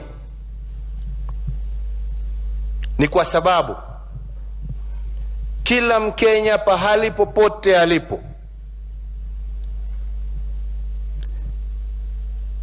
anataka kusikia mambo yale ambayo yanajadiliwa hapa Bomas, ambao tunaanzisha kujadili kama Wakenya hapa Bomas of Kenya, itabadilisha maisha yao ya kikawaida kwa njia gani?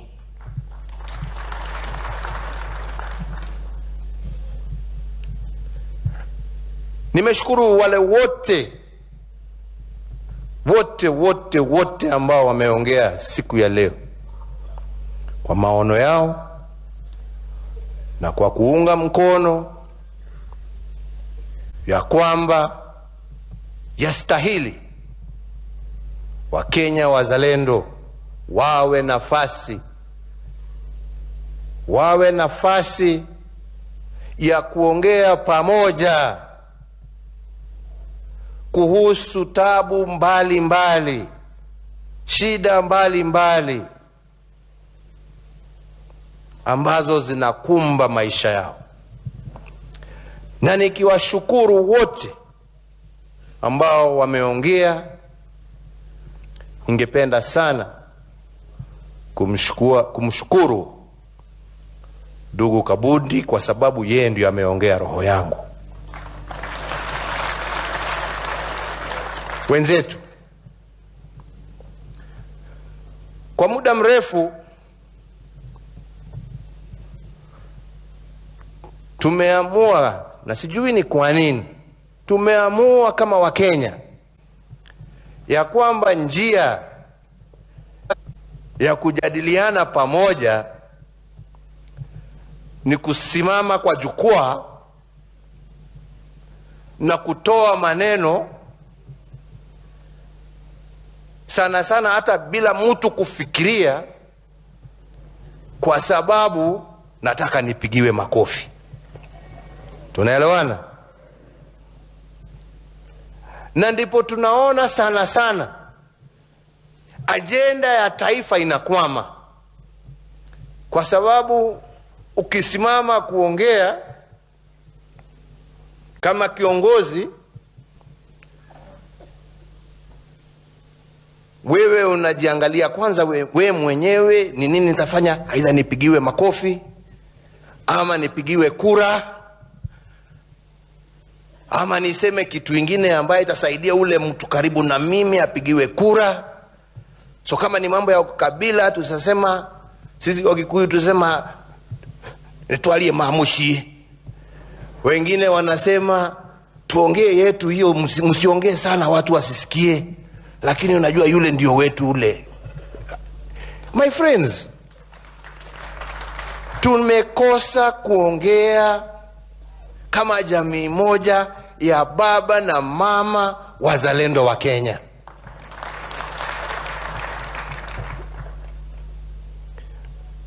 Siku ya leo tuko hapa kwa sababu, na ni vizuri turudi nyuma, si ni kweli? Kwa sababu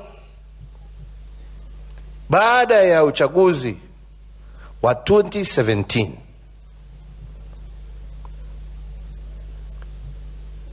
kulitokea matatizo, na kwa ukweli kama rais mimi ningesema nimeshinda na nitatawala na hakuna mtu angenizuia jameni, kwa sababu ukila kiapo tosha gari twende mbele, na hiyo ndio ukweli. Kwa lakini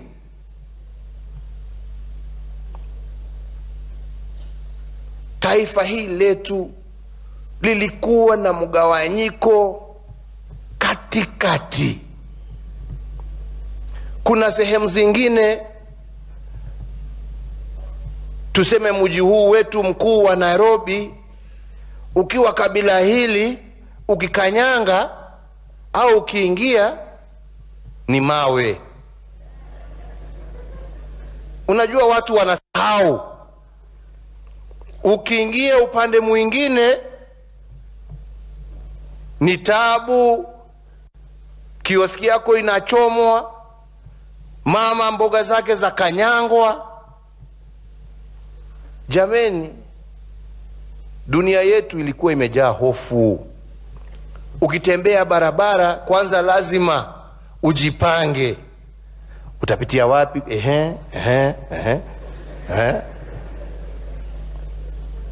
Ati ndio ufike pahali ambapo ulikuwa unaenda. These are the truths. Kwingine Watu wanasema huyu ni rais, huyu mwingine, mimi sijui, huyu ni namna hii, ni namna hii. Wafanyi biashara ndio hofu.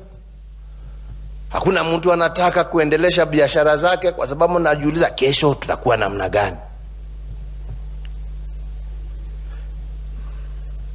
Na ndipo tukaonelea, jameni, that is not a life. Hatukuchaguliwa kwa sababu yetu sisi.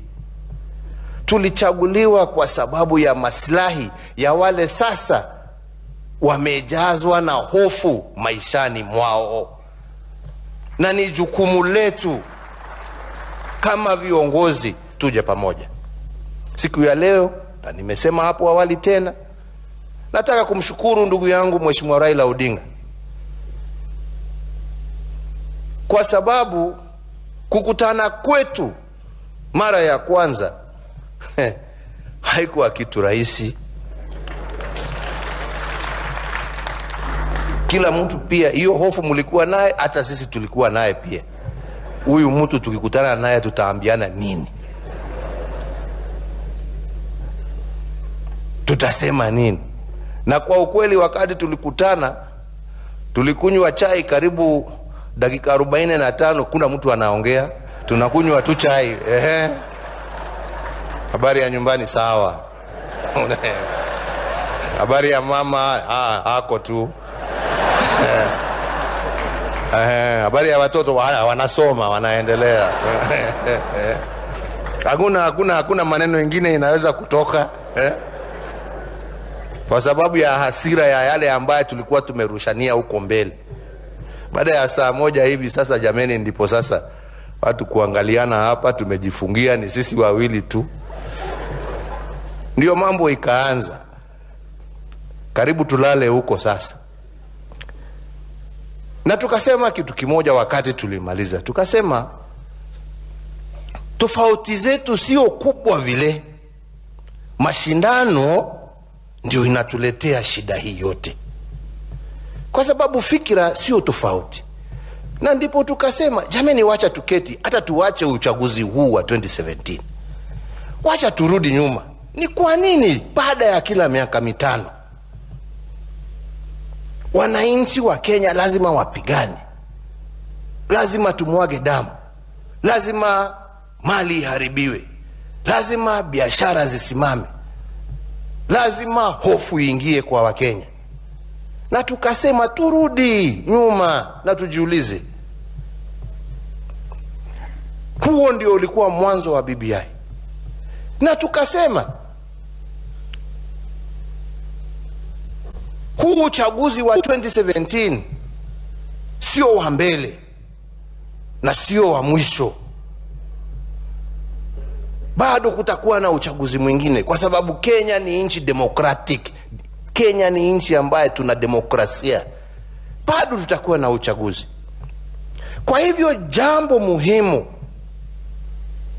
yetu sisi kama viongozi ni kwanza tuwache kufia zetu za kisiasa, tuwache kufia zetu za vyama vyetu, na tujiulize ni nini inasababisha tupigane. Na ndio tukirekebisha mambo haya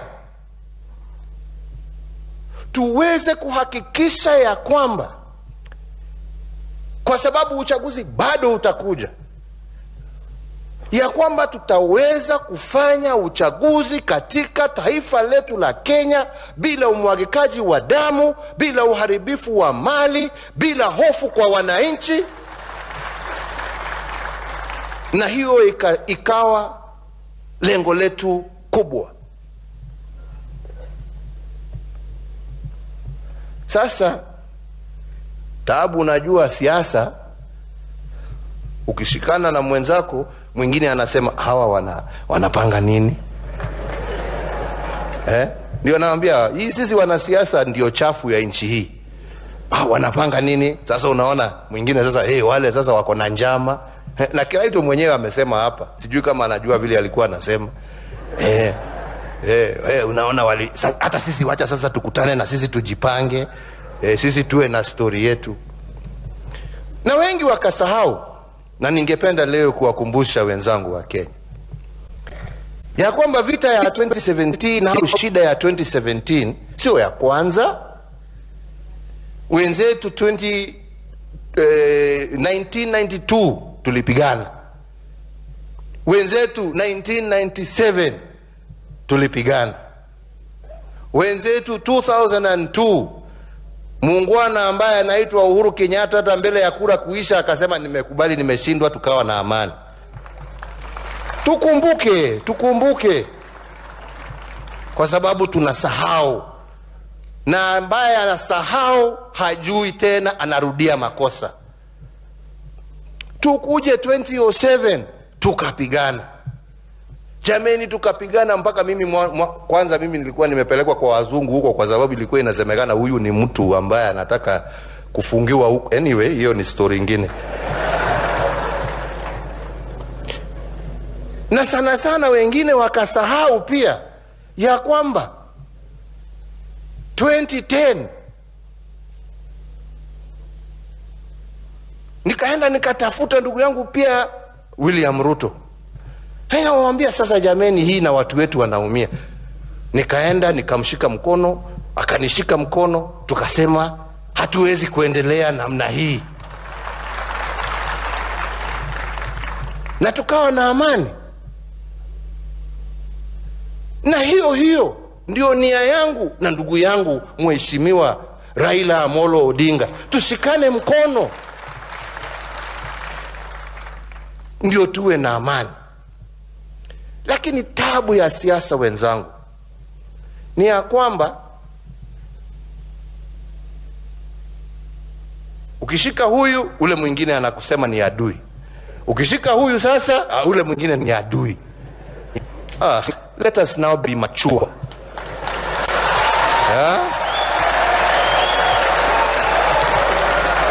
Let us now be mature. And I appeal especially to the political class. Don't divide these people, they don't deserve it. We are here talking about maslahi yao. We are here talking about their peace. And once we assure them and we give them an enabling environment, these 47 million people are mature enough to elect the leaders that they want. Ours is to enable them to do so and to respect their wishes. This is not a time, this one versus that one. They will come that time. Na hawa, na wale wengine wanatuangalia kwa runinga, na wale ambao wanasikiza kwa redio, na wale ambao wako kwa maofisi zao, na wale ambao wako mashambani. Siku ikifika, Wakenya sio wajinga, wataamua. Yetu sisi si kuja kulete mgawanyiko kati yao. Wacha tuwatengenezee shida zao. Tutengeneze shida za kisiasa. Kwa sababu kwa ukweli, tabu moja katika siasa zetu ni kwamba tukiingia mashindano, wale ambao wanashinda tunasema tumeshinda. Wale ambao wameshindwa wanasema sasa sisi tuko wapi? Hiyo ndio kitu inaleta shida. So lazima tutafute system sisi kama wa Kenya ya kuhakikisha ya kwamba kila Mkenya atajisikia yeye ni mshindi. Au ni namna gani wenzangu? Kila Mkenya pahali alipo ajisikie yeye ni mshindi. Tutengeneze hii nchi ya kwamba tuwaweza twende tupige kura. Mtu anarudi nyumbani, anapumzika na watoto wake, anapumzika na ndugu zake, anagojea matokeo akijua yeye pahali amepiga, lakini akijua pia yule amepigia akishindwa anasema tulijaribu lakini tumeshindwa. Lakini kwa roho yake anajua ya kwamba hata yule ambaye ameshinda hata kuja kumnyang'anya shamba yake, hana uwezo ya kumkosesha kazi, hana uwezo ya kumnyima pesa zake na haki yake, hana uwezo wa kusimamisha madawa kwa hospitali yake, anasema nitagojea miaka ingine 5 tushindane tena, hamna shida. So that we differ on policies, my friend. We don't differ on who has won. Ati huyu akishinda wale wengine wanasema huyo sio rais wangu. Huyo sio mheshimiwa wangu. Huyo sio seneta wangu. Huyo sio gavana wangu. Huyo ni wako. Tunataka ule ambaye atashinda ni kiongozi wa wote, waliompigia na wale ambao hawakumpigia. Turekebishe hiyo, jameni wenzangu. Na hiyo sio tabu, hiyo sio kitu inataka. Let us talk about it and find out what is that we can do to make sure that the resultant product of an election is inclusive and nobody feels left behind. Nobody feels left behind. Kura ni siri. Kura ni siri. Kulingana na maono ya wananchi na kulingana na maneno ya wale ambao wanatafuta kura. We shouldn't force each other that we must accept. Mimi ni Mkikuyu, lazima nimpigie Mkikuyu. Mimi ni Mkalenjin, huyo ndio mtu yangu. Mimi ni Mjaluo, baba akisema tumesema. Hapana. Hapana. Siku ambayo tutajua tumeshinda ni siku ambayo kama Raila anatafuta kiti aende Kiambu na apewe kura kabisa. Kama ni Ruto anatafuta kiti aende mpaka Siaya na apatiwe kura kwa sababu ya yale amesema. Jameni. Kuna story nimerudia na nitarudia leo, wengine wanakasirika nikisema, lakini sio, mimi nasema kwa roho safi. Kwa sababu hiyo ndio furaha yangu. Unaona? Kutoka tushikane mkono na baba.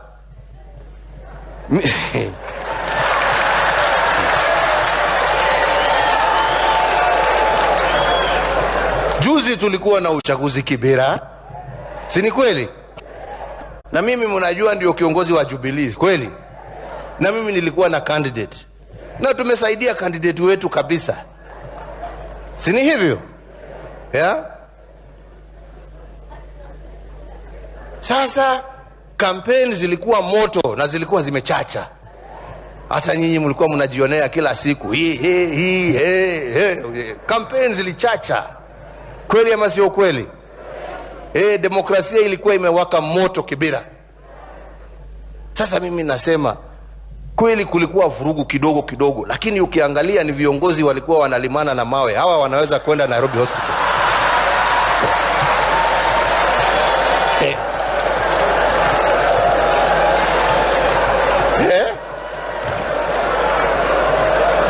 Mwananchi alikuwa anaruka mkutano hii, anaenda hii. Sasa nilikuwa naambia wengine, usiku ya kuhesabu kura, kuna mama mwingine rafiki yangu nilikuwa naongea na yeye, ni kampena wangu. Sasa nikampigia nikamuuliza hali huko, unajua sana sana hali huko wakati ya uchaguzi inakuwa tension juu.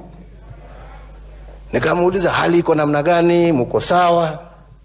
Akaniambia sisi tuko sawa, lakini hapa Kibera ni kilio peke yake. Kamuuliza kilio, kwani kuna shida gani? Akaniambia jamani uhunye mungeruhusu hii kampeni iendelee wiki nyingine 2 jameni, tukule mambo hapa, mambo ilikuwa mingi huku.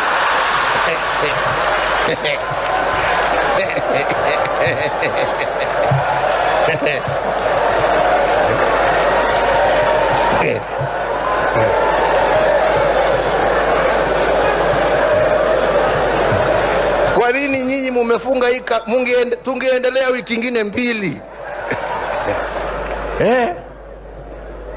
Sasa kesho yake kuchukua report zile nachukuanga asubuhi, nikaambiwa mambo Kibera namna gani? Kaambiwa askari wale wote walikuwa wanasimamia uchaguzi wote wamerudi kwao. Watu leo kila mtu amelekea kwake kazi. Mama ambaye alikuwa anatandika ndizi zake ametandika. Wakupika samaki ameanza. Harufu ya samaki sasa inasikika huko. Mbeleni ilikuwa nyama kwa sababu pesa ilikuwa mingi, sasa ni samaki.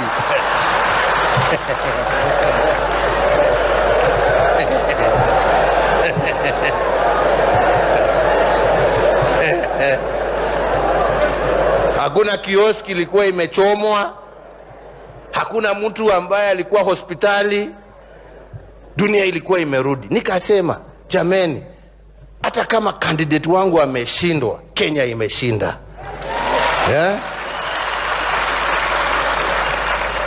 Na hivyo jameni ndivyo tunataka taifa letu liwe. Hivyo ndivyo tunataka taifa letu liwe.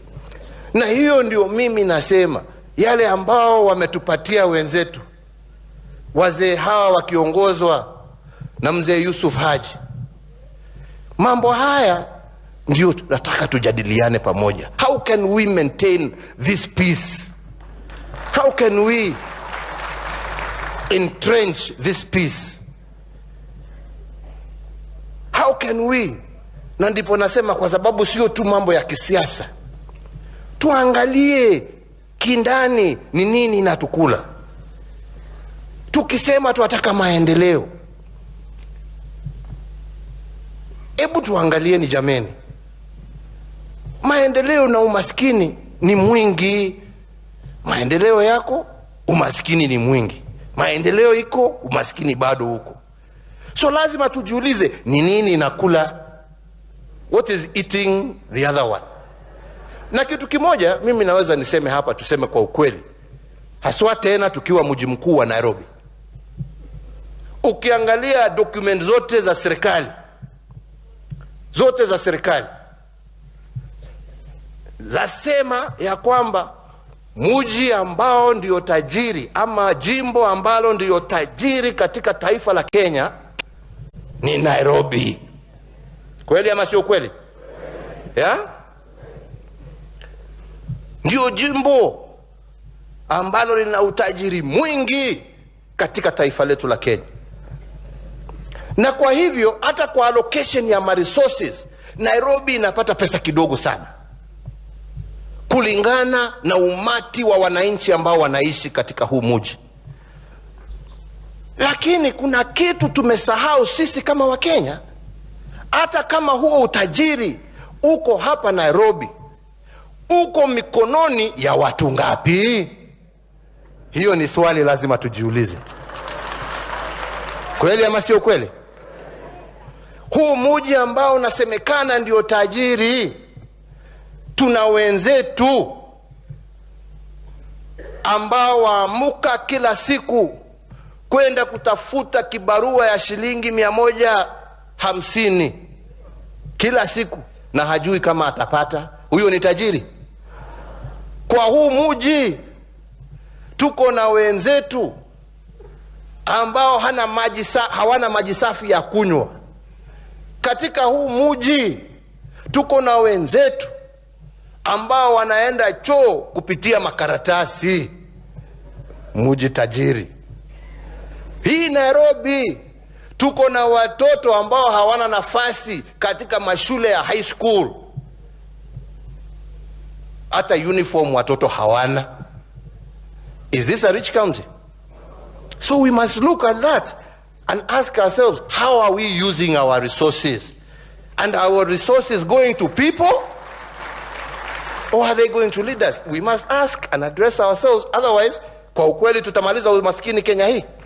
Tutakuwa tu tunasema tunaendelea, tuko na maendeleo, lakini maendeleo hiyo haiguzi kila mwananchi.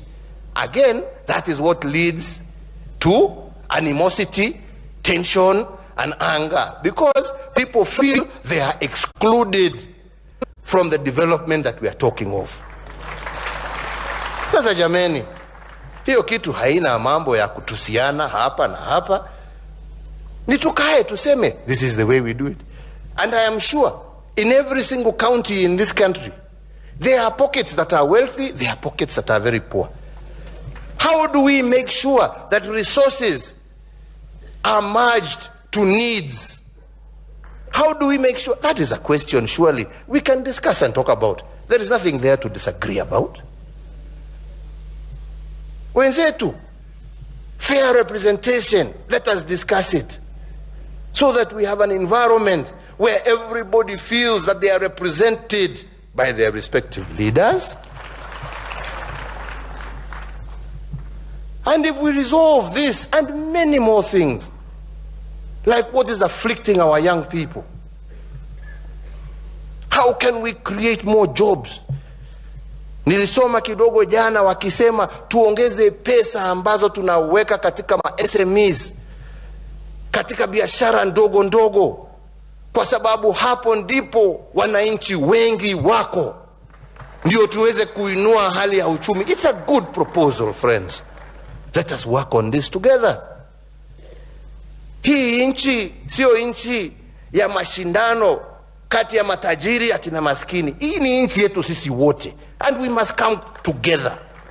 Na ndipo nasema sangine unasikia huyu anasema wale wako namna hii, wale wako namna hii, wale wako namna hii. Unajua sasa kwa sababu huyo rais ametoka hapo, mali yote imeenda huko, kwa sababu rais ametoka. Hakuna kitu kama hiyo. Rais ni rais wa wananchi milioni 47, na hiyo ndio inatakikana. Na ndio tuwasema, ikiwa ni bunge la kitaifa, iwe ni bunge la kitaifa. Tuache mambo ya maendeleo kule mashinani, magovernors na ma MCAs waende wafanye kazi ya mashinani. I don't think that is a problem.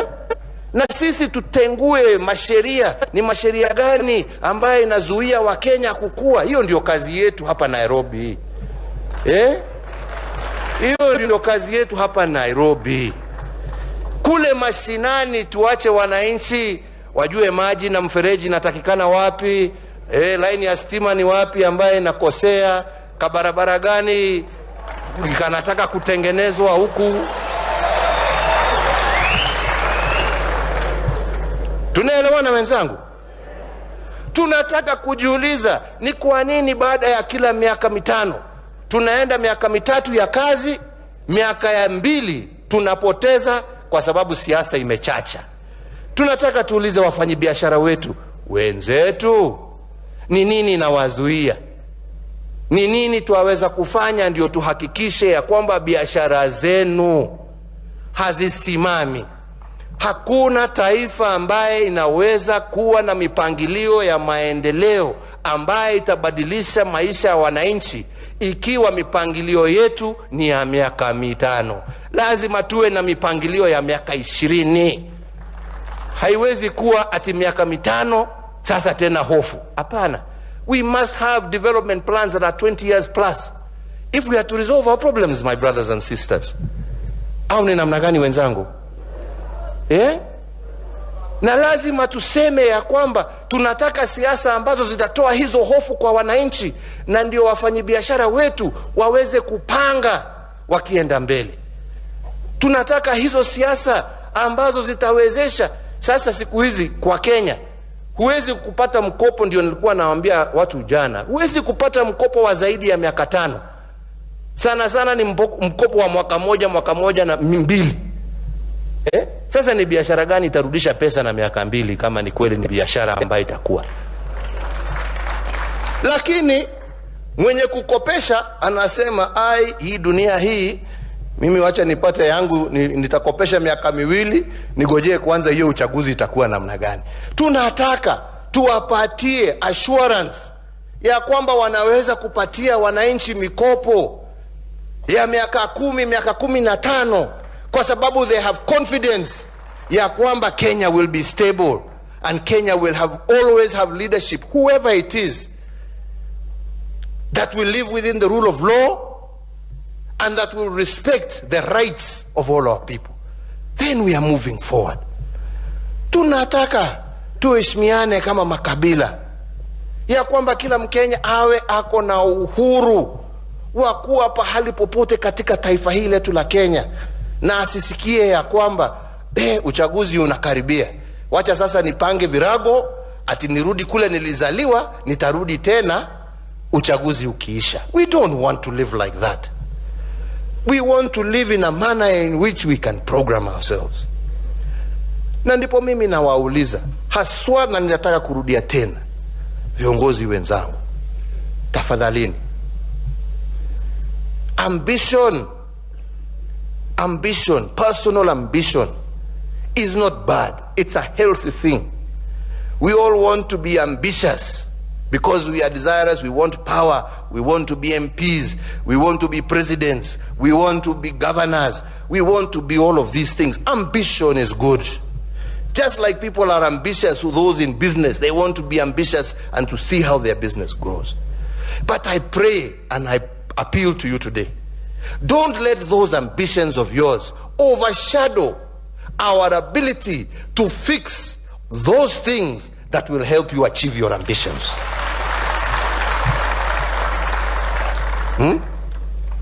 Hii hapa hatuongei juu ya mtu, kwa sababu na Mungu mwenyewe ndio anajua ile iko ndani ya roho ya kila Mkenya, na yeye ndio tayari hata sasa tukiwa hapa, yeye pekee ndio anajua rais wa 5 wa Jamhuri ya Kenya ni nani. Hakuna mwingine anajua. Kwa nini sasa tumalizane hapa kwa sababu ya mambo ambayo hatuelewi? Si turekebishe yale Mungu ametuwezesha, turekebishe.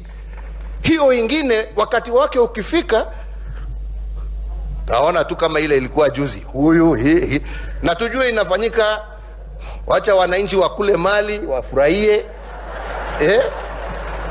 wasikie maneno ya watu, watachagua. Ama ni aje wenzangu? Ama ni aje? Sini hapo. Kwa nini sasa ni kutengeneza uwanja, tunatengeneza. Ni kutengeneza, tunatengeneza, kusafisha. Ndio wachezaji wakuje baadaye, wawe wamepata kiwanja ni safi. Na Wakenya sasa wanagojea mifuko ifunguke. Na Wakenya wanaheshimiana. Ikiwa ni Kibira wanaulizana, sasa wewe ujue, wewe ukipanga upande hiyo ile utapata, ujue jioni tutakutana kwa Mama Njeri, wewe ulete nusu, mimi nikwambie ile tulipata leo. Hiyo ndiyo siasa tunataka. Mama Achieng' anajua ya kwamba stock ya samaki sasa mwezi huu lazima niongeze. Kwa sababu kazi itakuwa safi. Na biashara ni nono. Lakini haongozwi ni hofu.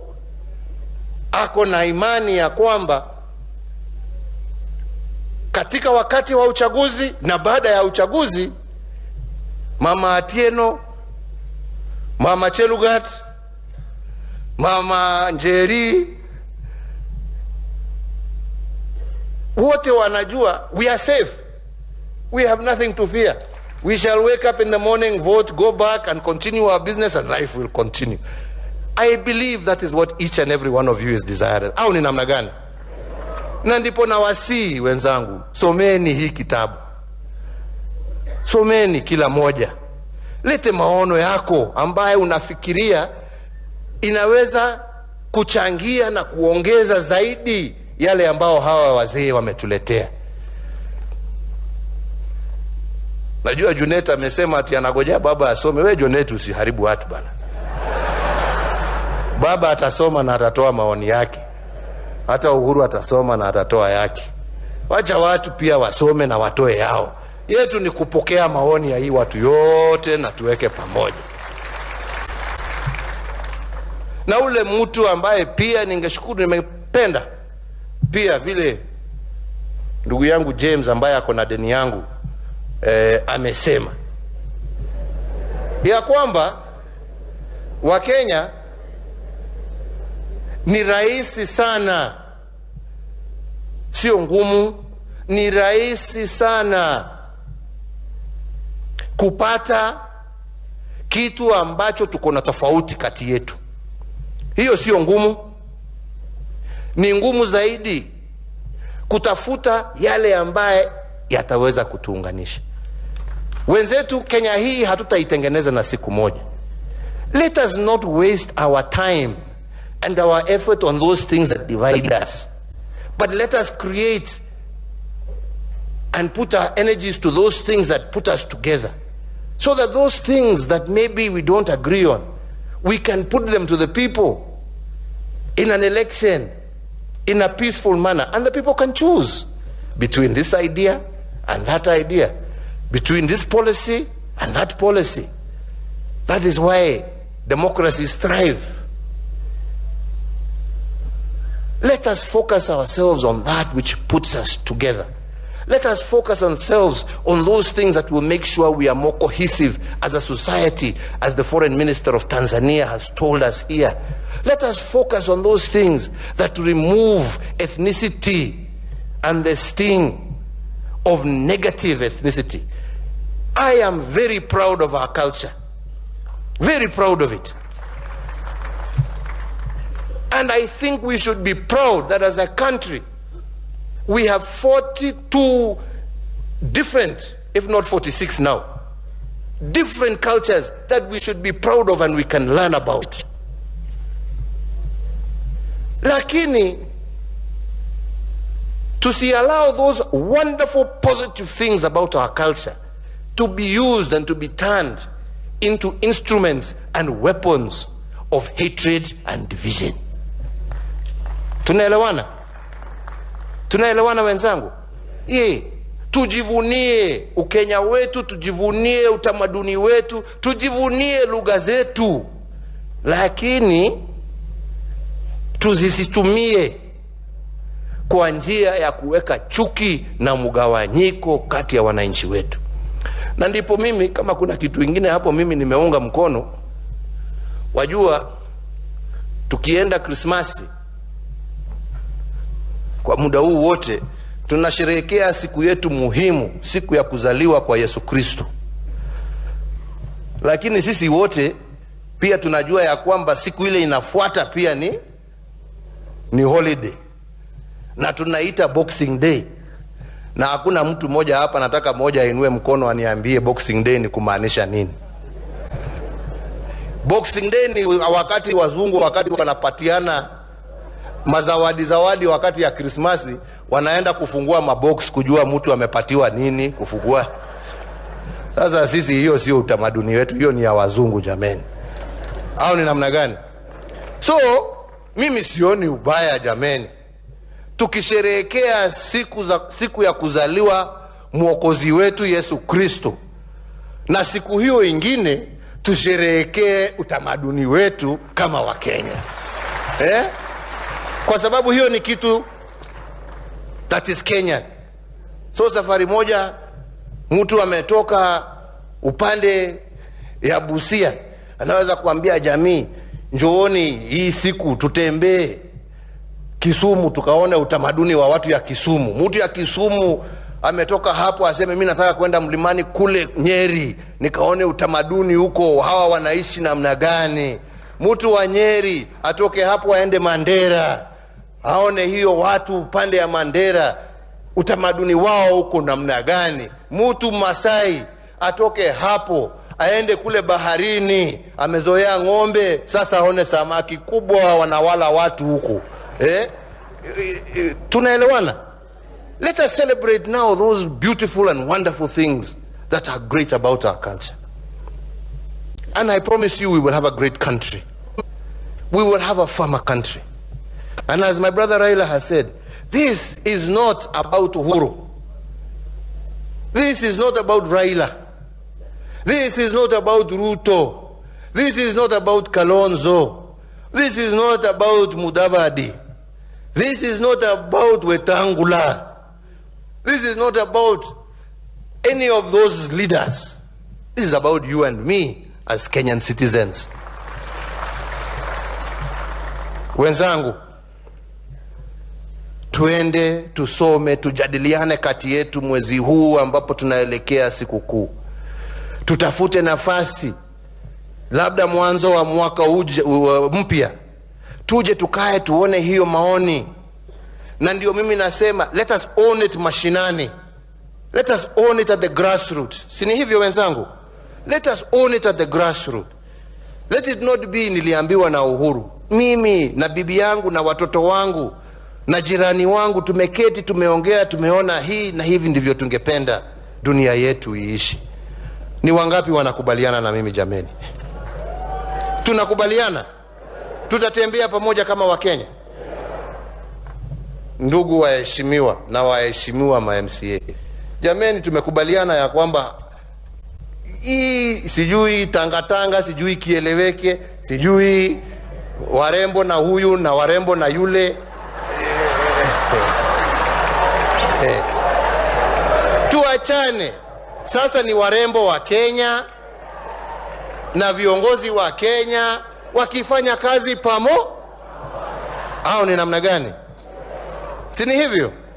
Tumekubaliana jameni, tutatembea hivyo, tujadiliane, alafu tuje tukutane hapo baadaye, tuone hiyo maono yote na tukubaliane barabara ambayo tutatembea.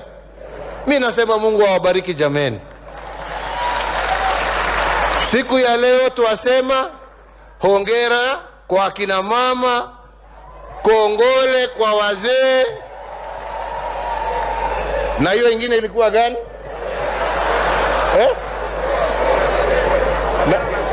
Na pongezi kwa wote.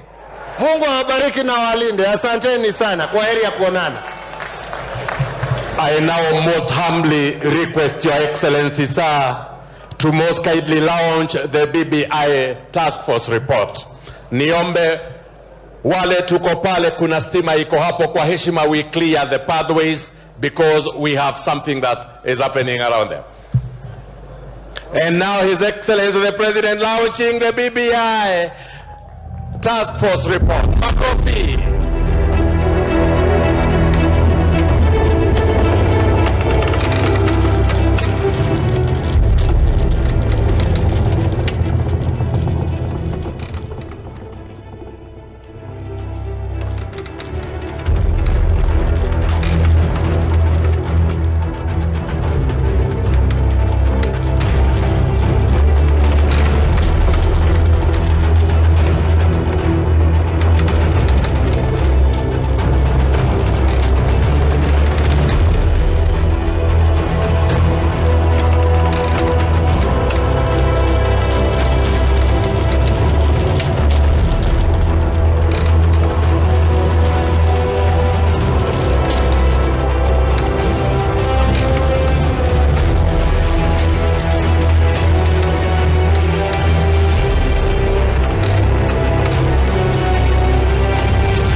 Makofi wananchi kwa pamoja.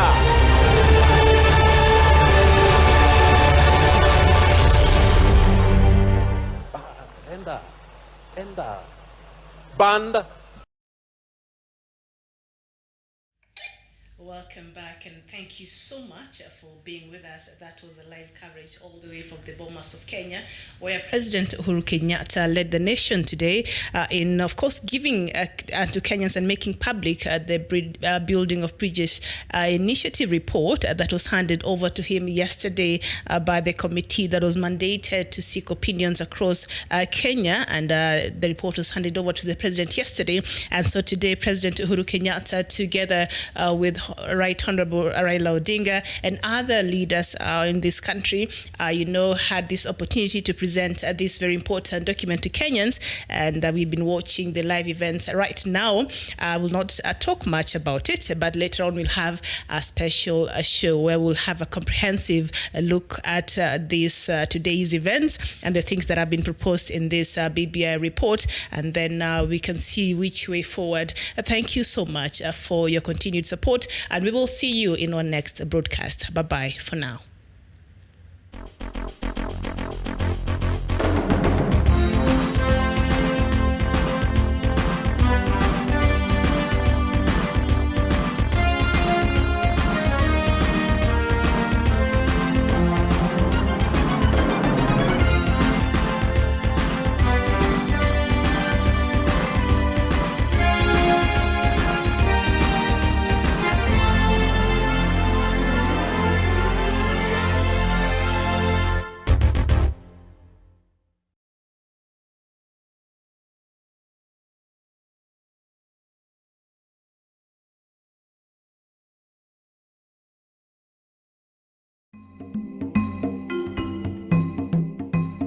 Fellow Africans, I took this petition to the court in order to stop any future usage of falsehood and false documents, procured witnesses of the Waki Commission. I took this petition to the court 4 years ago in order to make sure that the Chief Prosecutor of International Criminal Court does not use this evidence anytime in the future, whether tomorrow or 10 years to come, to refer to this evidence because the evidence was fake. It is with this dismay and with this courage that I took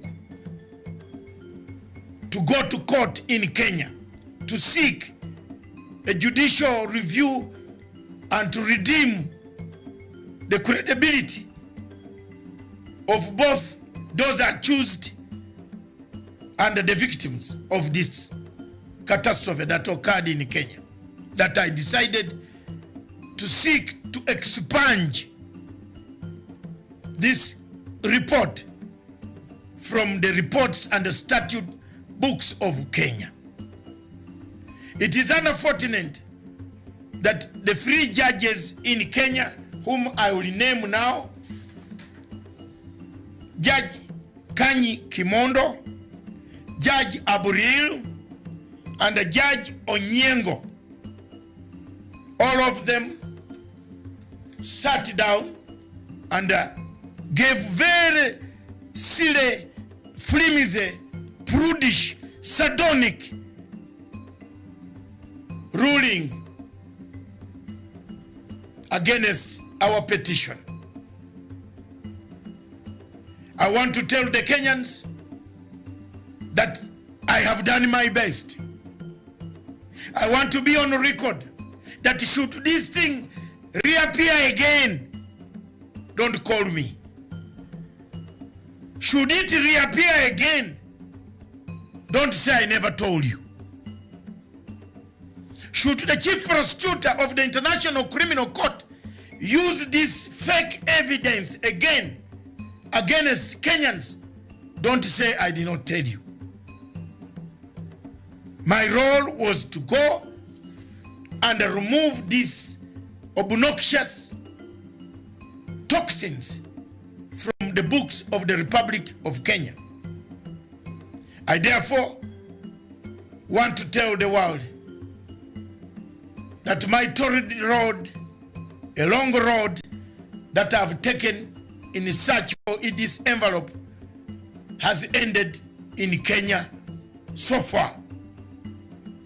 But I want to announce that Kenya is not the only state party in international law. Kenya is not the only state party. I will in the future, very soon, detail to you which other state party I'm going to seek this envelope to be expunged and to be made public to the people of the world. I want to thank you all. I want to tell you that a detailed document which is entitled My Long Road, Torrid Road to Work envelope will be found on www.panafricanforumltd.com. You can read it, you can dissect, you can see the days, the long road, what I took, what I did, referenced, well documented, and may God help you that at one time somebody in Kenya will stand up to say thank you very much.